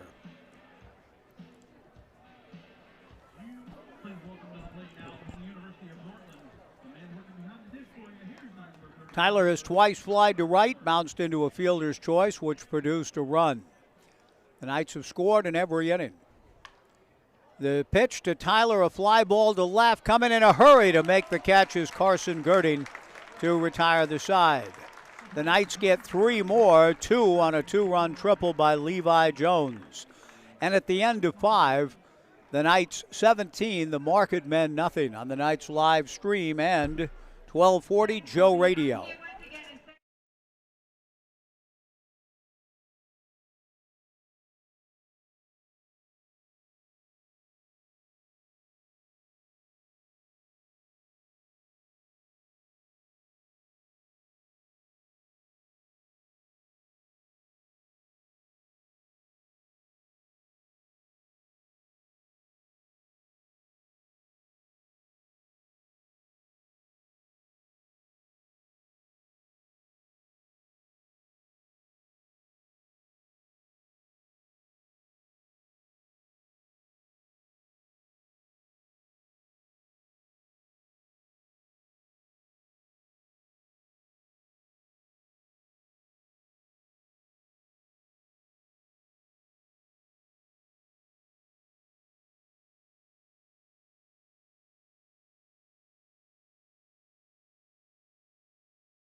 Nebraska-bound left-hander Grant Clevenger into the ballgame for the Corvallis Knights as we move to the top of the 6th inning.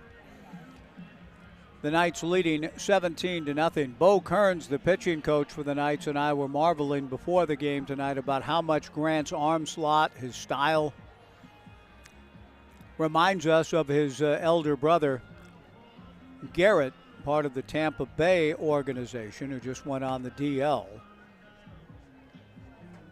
Clevenger, an outstanding pitcher at the University of Oregon, and now Grant out of Lawrence, Kansas, heading to Nebraska. Grant is 6'5", 210. Now, I'm going to look up Garrett. It strikes me just from memory of watching Garrett at work against the Beavers that Garrett is not as tall as his younger brother. Garrett delivers a fastball low and inside. I'm going to look him up and see if that's accurate. The 1-0 pitch from Grant Clevenger is in there for a strike. 1-1 the count.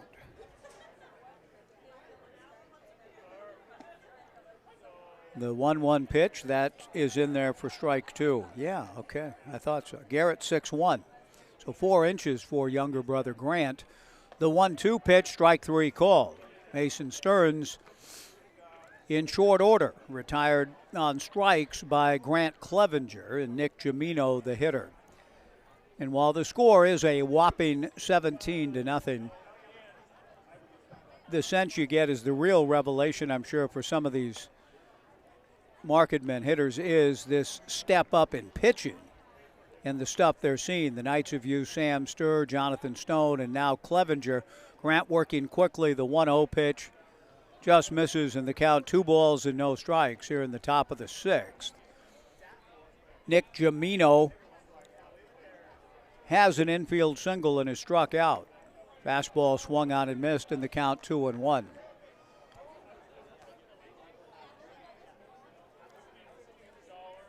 Grant comes back to the plate with a 2-1 fastball, swung on and missed. And that's just that's stuff that's going to get a lot of hitters out. The 2-2 pitch missing high, and I think we do have a hitter. Gavin Price, a young player. Gavin Price batting for Nick Giamino. Gavin Price with a count of 3 balls and 2 strikes with 1 out. 3-2 pitch. No, pardon me. Let's see here. What do we got? Yeah, it is Gavin Price. Not introduced yet over the PA. And he is in the game and battling Grant Clevenger with a count of 3-2. He swings and misses. Strike 3, 2 down. Gavin Price, class of 25 at CHS. Now batting for the Marketmen is pitcher number 2,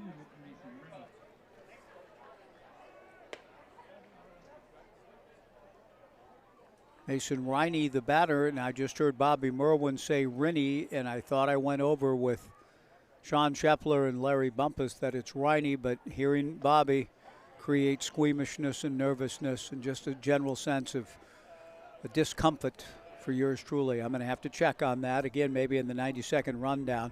The 1-1 pitch on the way from Grant swung on and missed in the count 1-2, and the sense you get is that little trip back to the dugout won't take long here in a moment because Clevenger is a pitch away from striking out the side in short order. The 1-2 pitch swung on and fouled at the plate. Good job by Mason to hang in there. Bobby announced it as Rennie, but I've got him as Riney, and that's what I was told earlier today. We'll see. The 1-2 pitch from Grant taken high, ball 2, 2-2. 2 outs, nobody on, top of the 6th, 17-0. The Knights in front. The 2-2 pitch is strike 3. I'm going to go find out now. 1-2-3 fanning of the side by Grant Clevenger. To the bottom of the 6th we go. The Knights 17, the Marketmen nothing on the Knights live stream, and 1240 Joe Radio.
It is, Riney. Even on a beautiful evening. It is a beauteous evening, calm and free, I think the poet once said. And he did so in a time when things were more beauteous and calmer and freer than now in 2023. But still, it's been a beauteous evening, sort of calm, sort of free. But tension created by pronunciations or It is Riney, Mason Riney. I confirmed that with Larry Bumpus. Here in the bottom of the 6th inning, leading things off for the Corvallis Knights, Merritt Jones lofts a fly ball to center. Or is it Merritt? No, it's Merritt. A fly ball to center. Campos makes the catch. 1 away, and Tai Yukamoto will be the batter. We do not yet have a second headset out here. That's something that they're working on. Jonathan Smith has come by to say hello. I've been mentioning, is that Charles right here? Hey, Charles, I saw Charles imitating the umpire earlier, calling guys out, ringing guys up on strikes. Good job, Charles. The pitch to Tai Yukamoto misses for ball 1, 1-0, 17-0 Knights in the bottom of the 6th inning. But I love to see the support for Luke Shepler here tonight playing for the Marketmen. I saw Candace earlier today who said that the family was going to be out here to support Chef here tonight, and it's been a good night here. Beautiful night at the ballpark. The 1-0 pitch to Yukamoto. Pardon me, a different hitter, Zach Johnson, batting for Yukamoto. Zach could indeed be the starting pitcher tomorrow. He hits a foul ball, does Zach Johnson, off the railing and concourse. A fan walking up the steps. It didn't hit her in the head, did it? It looked like she just kept on plowing through it. Did it hit her? Okay, good. Two balls and a strike to Zach Johnson. The left-hander George Brown delivers a ground ball to second, and the throw to first is in time for the out. Nice play by the new second baseman, Keegan Turcott, out of South Albany High School. Good job for Keegan and a nice play. 2 down in the inning. Turcott, another of the young players. He's South Albany, just graduated, class of 23, and he does a nice job to get the out. Now Nathan Marshall, the batter, and the aforementioned Turcott catches a line drive to retire the side off the bat of Marshall, and it's a 1-2-3 inning for George Brown. The Knights go in order at the end of 6. The Knights 17 and the Marketmen nothing on the Knights live stream and 1240 Joe Radio.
No, okay, I will. Okay, good to see you, man. Thanks for coming. Have a good vacation, okay?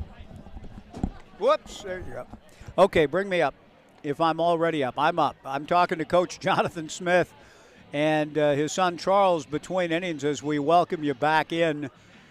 Through 6 innings at Goss Stadium at Coleman Field, the Knights 17 runs, 10 hits, and no errors.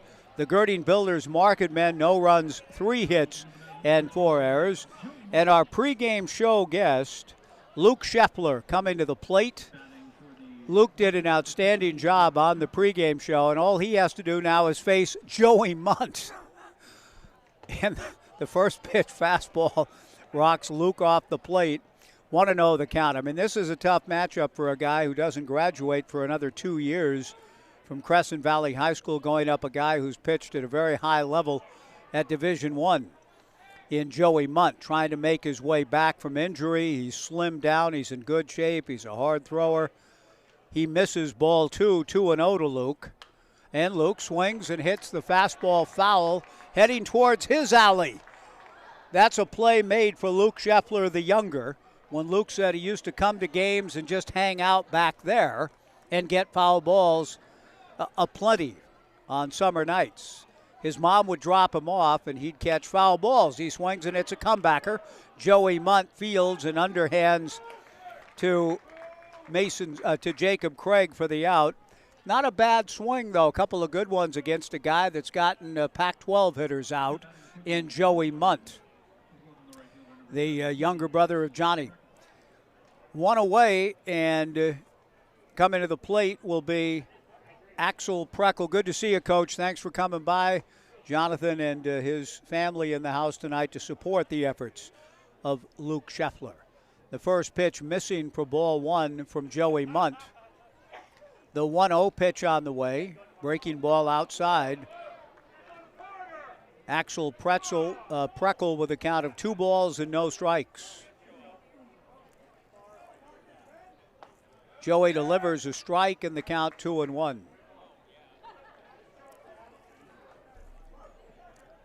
Jonathan usually stops by once or twice during the summer when he brings his family out to night's games and spends time on the broadcast. We're still working on a second headset to be able to bring the likes of Jonathan and Rob Nyer, Rob Nelson, Dan Siegel, and others during the course of our summer together. The 2-2 pitch, breaking ball pulled foul in front of the Knights dugout. The count remains 2 balls and 2 strikes.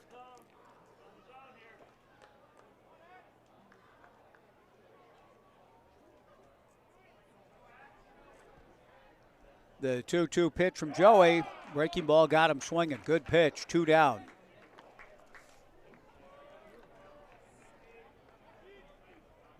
And that'll bring to the plate the second baseman we were just extolling. Keegan Turcott out of South Albany High School did a nice job defensively in the bottom of the 6th inning. We're in the 7th, 17-0 Knights. The first pitch is swung on and hit foul. And that's heading into the grassy area where a fan becomes aware of it, a youngster, an urchin, and he has himself a souvenir from his trip to the ballpark. The 0-1 pitch on the way, good slider swung on and missed. Joey, in his second appearance in the last 2 years, trying to make his way back and be a factor, be a guy. I visited with Ryan Gibson earlier today, Oregon State assistant coach, and he said that's a big potential development if Joey can get it all back and approximate the guy he was when he first arrived in the program, and he looks good. The strike 2 pitch swung on and missed for strike 3. Turcotte fans, we go to the bottom of the 7th. The Knights 17 and the Marketmen nothing on the Knights live stream and 1240 Joe Radio.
Josh Riddle is the new pitcher for the Gerding Builders Marketmen as we go to the bottom of the 7th inning. We talked about young men playing up tonight.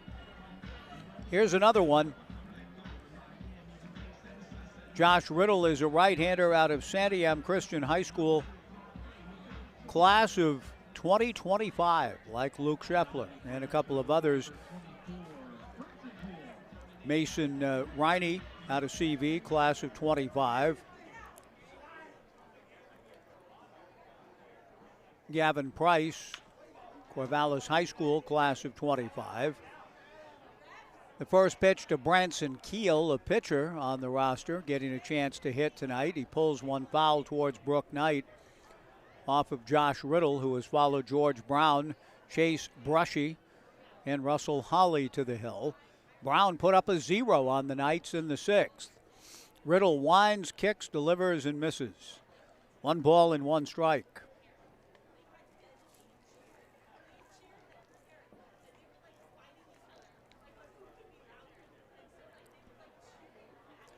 The right-hander peering in and comes back to the plate. Pulled sharply fair down the left field line, past the diving attempt of the third baseman Gavin Price, and into second base goes Branson Keel. And that creates still a sense of energy and excitement for the Knights in their dugout to see one of their teammates, a pitcher, get a chance to hit, and Keel makes it count with a double here in the bottom of the 7th. The Knights leading 17-0. A run in the first, 2 in the second, 5 in the third, 6 in the 4th, 3 in the 5th, and a goose egg last inning. Levi Jones, a fly ball to center. Campos makes the catch out there, and tagging going from second to third. Branson Keel, pitcher doing a little bit of everything.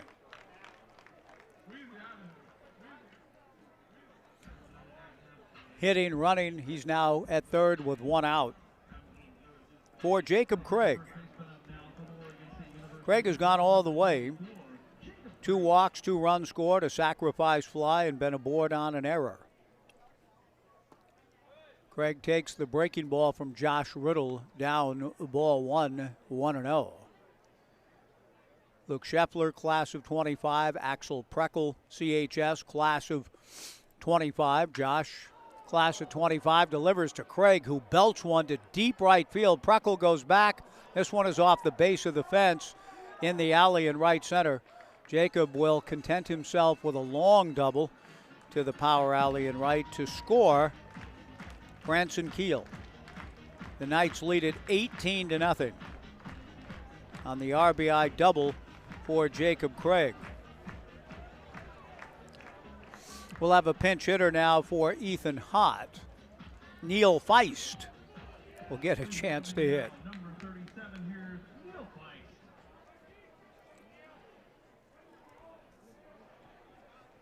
The pitch to Neil misses high, ball 1. 18-0 Knights in the bottom of the 7th inning.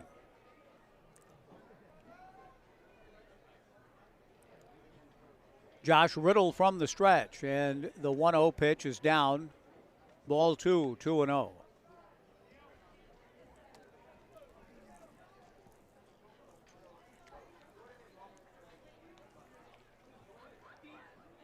Riddle again from the stretch. Josh to the plate. A 2-0 pitch misses for ball 3, 3-0.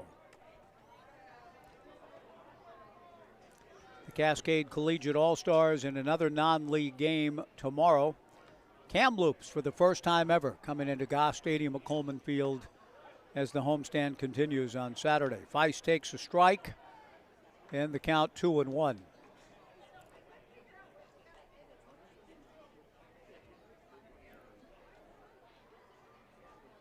Josh comes set. The 2-1 pitch, that's in there for strike 2. 2-2 the count. Brooke Knight has been busy waving runners around. He's coaching at third. Ed Nags at first.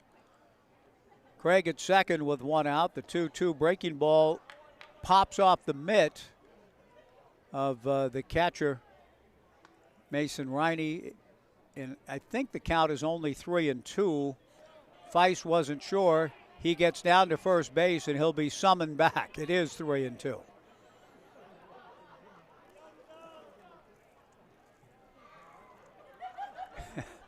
Feist comes back, kind of a look of chagrin on his face, smiling. He almost had, I mean, he got all the way to first before the umpire, what? Where's my hitter?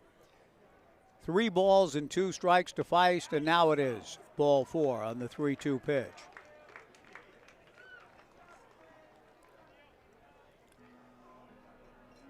That'll bring to the plate Kellen Siegel. Kellen had RBIs in his first 3 plate appearances. The battle tonight for the Washington Park Advisors Player of the Game is between Kellen and Jacob Craig, and I lean toward Kellen even if he makes an out here. Craig has walked twice, scored twice. He's driven in 2 runs, but Kellen has 3 RBIs. 1 ball and no strikes to count. The 1-0 pitch, very high, ball 2, 2-0. And Coach Bumpus is on his way out to the mound. He doesn't have anyone in his bullpen. If he's going to make a change, it'll be either as he did when he pulled Chase Brushy off of his bench or somebody from the field. He'll make that kind of change. I don't think that's what he has in mind. And in fact, Larry turns and comes back on his own. 3-sport start, Oxnard High, recruited for football by some of the southern schools. San Diego State, he said in particular, before he cast his lot with Oregon State. But he wanted to play both here. He had talked to Jack Riley and Pat Casey both, and they both wanted him to play baseball here. The 2-0 pitch is outside, ball 3. Larry's career coinciding with the end of Jack Riley's era as the head baseball coach, Pat Casey coming, and the end of the Jerry Pettibone era in football with Mike Riley coming in. The 3-0 pitch to Kellen Siegel, a fly ball to center. Campos moves in to make the catch. 2 down. Tyler Howard, the batter. But as is often the case, it's very difficult to be a one-sport star, an athlete, for one thing, but to try to do 2 with coaching changes going on, particularly in football. He said Jack and Pat both wanted him to try to come out and help the baseball team.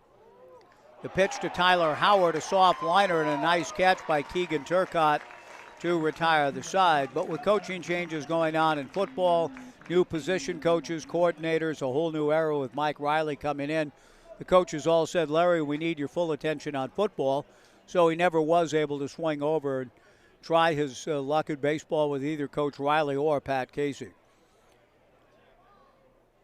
The Knights get a run in the inning. We go to the 8th. The Knights 18 and the Gerding Builders Marketmen nothing on 1240 Joe Radio and the Knights live stream.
Top of the 8th inning at Goss Stadium at Coleman Field. The Knights leading the Marketmen 18-0. 18 runs, 11 hits for the Knights, no runs, 3 hits for Gerding Builders. Evan Clark comes out of the Knights bullpen. 6', 190-pound lefty out of USC in Western Springs, Illinois. Will face the shortstop, Karsten Sullivan out of CHS. Evans' first pitch, fastball low, ball 1-0. 1,676 the attendance tonight. Good crowd. There has been no drama in the baseball game. The Knights have controlled proceedings from the outset, an 18-0 lead here in the 8th, but I think it could be close to safely said a good time's been had by all. A chopper to third and a throw across to first is in time for the out. Levi Jones taking care of Karsten Sullivan. Louis Campos, the hitter. Louis has struck out all 3 times. He's hoping to change that here now against the left-hander Evan Clark. First pitch, fastball, misses. The Knights have used Sam Sturr, Jonathan Stone, Grant Clevenger, Joey Munt, and now Evan. Clevenger struck out the side in the 6th. Munt fanned 2 in the 7th. Luke Shepler made contact on him. The pitch to Campos, a strike, in the count 1-1. Louis swings and fouls it straight back. 1-2 the count.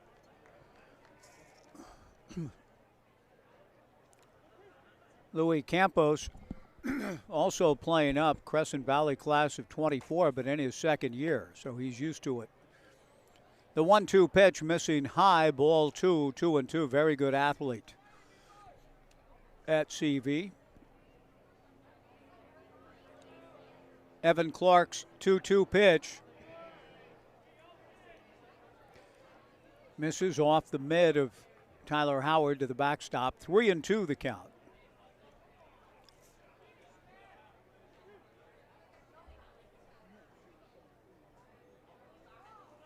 Evan ready, delivers, fastball swung on and missed. 2 down. Please welcome to the plate for the Marketmen, number 8. Ben Elmshauser out of Corvallis High School will hit for Carson Gerding. Elmshauser will graduate next spring at CHS. 2 outs, nobody on. Clark to the plate. First pitch, fastball for a strike. Remember, tomorrow night, Cascade Collegiate All-Stars in, and it is strikeout cancer night at the ballpark. And we'll be honoring many who are fighting that good fight, that courageous fight, with particular attention to our own Jen Bowman tomorrow night. Amazing spirit that Jen has shown throughout her battle and all of her contributions to the Knights, working so hard to make this atmosphere as good as it gets in Summer League Baseball. Thank you, Jen, for everything. The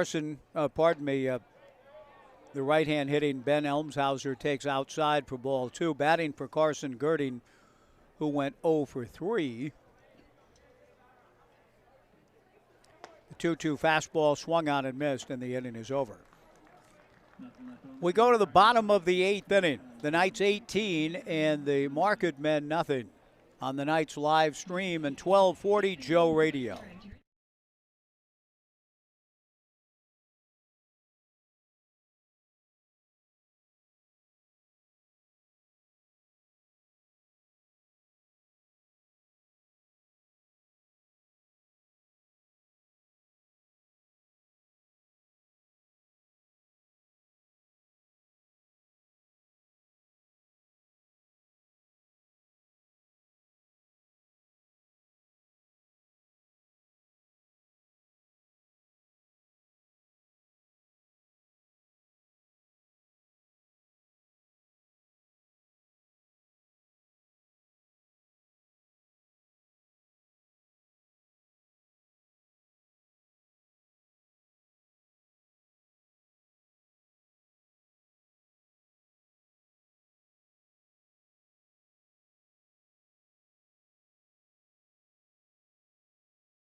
Merritt Jones, first ball swinging against Josh Riddle here in the bottom of the 8th inning. A line drive caught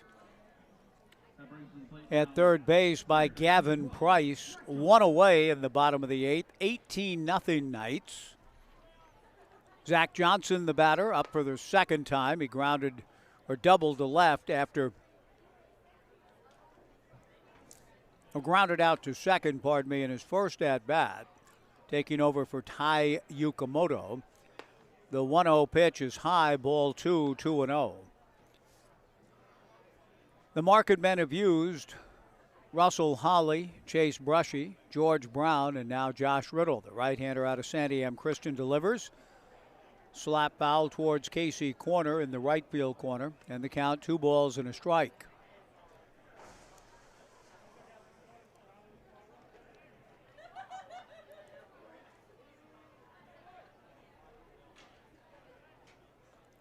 Riddle back to the plate, bounces his 2-1 pitch.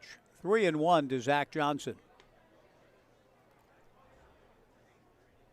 Brown and Riddle have combined to kind of quiet the Knights down a little bit here late. No runs in the 6th for the Knights, just 1 last inning. The 3-1 pitch, a chopper wide of third. Gavin Price to his left and is able to throw accurately enough to his first baseman, KJ Smith. Good stretch by KJ for the out, 2 down. KJ Smith out of CHS getting some action in here late. KJ, a class of 24. Member of this Gerding Builders Marketmen. Here's a 2-hopper off the bat of Nathan Marshall to the second baseman Turcotte, who's played good defense, and Turcotte throws out Marshall. So the last 3 innings, order has been restored on the scoreboard, but not quite so much through the first 5 innings for the Marketmen. We go to the 9th. The Knights 18 and the Gerding Builders Marketmen nothing on the Knights live stream and 1240 Joe Radio.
Right-hander Tyler Bremner will get the last opportunity to work in this one. At least we would imagine he'll get the final 3 outs in fairly short order.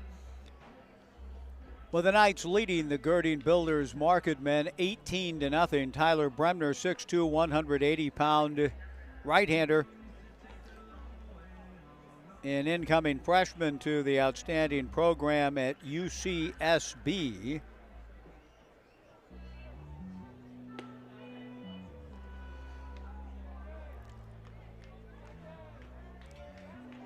Actually just finished up his freshman campaign. As I dive a little bit deeper, it's the first time I've seen Tyler work here in the summer of 2023.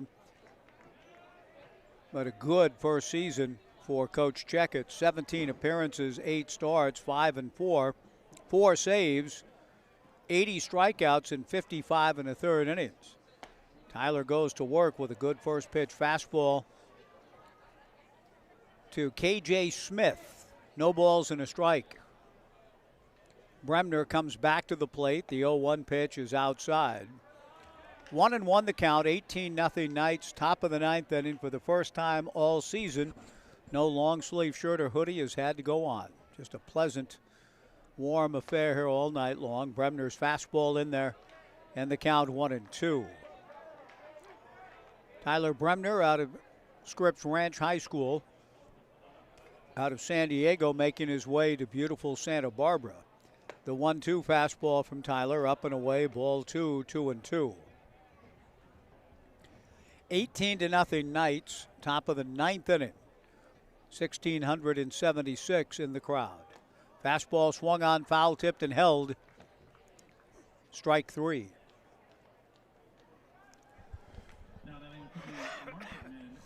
That'll bring Gavin Price to the plate.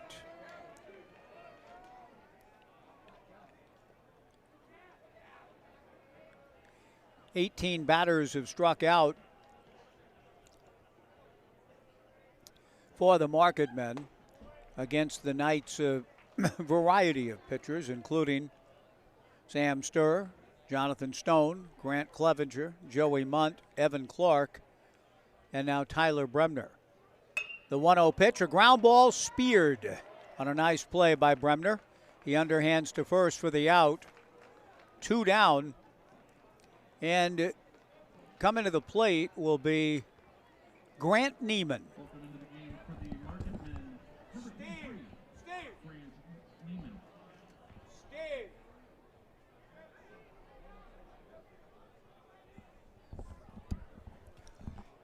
The first pitch from Bremner, I had to get Steve's attention. I think I succeeded. The pitch to Grant out of Philomath High School is a strike. 0-1 the count. The younger brother of Blake, who did an outstanding job interning with the Knights last year, the voice of the Bend Elks this year, and going to the Cronkite School down at Arizona State.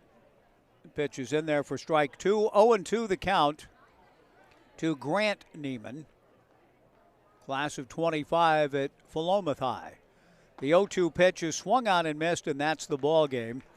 The Knights end up striking out 19 batters. They win it handily, 18-0, but a good showing in a lot of respects by the Marketmen, particularly over the last 3 innings, just a 1-run game. 18 runs, 11 hits, no errors for the Knights. No runs, 3 hits, 4 errors for the Marketmen. The Cascade Collegiate All-Stars coming up tomorrow night. We'll be on the air at 6:20 with a live stream and a 6:35 first pitch.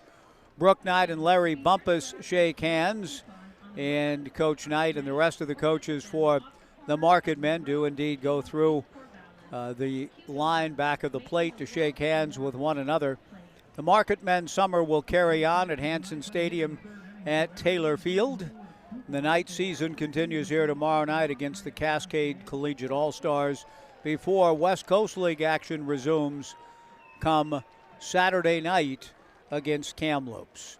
That's going to do it for us here tonight. We appreciate all of the contributions tonight in so many ways by Casey Lavin, Thomas Rudolph, Andrew Henderson, Garrett Dworshak. Thanks for keeping us apprised of developments in Omaha. You've got your final set with LSU and Florida playing for the championship in an all-SEC affair, which they did back in 2017 when the Beavers were there and ended going 56-6. In that 17 season, LSU and Florida went on to play one another, with Florida winning it all. We'll see now about LSU and Florida this time around, 6 years later. But thank you guys, Casey, Thomas, and Andrew. Thanks to all of you for tuning our way. My thanks to Luke Shepler for jumping on in our pregame show.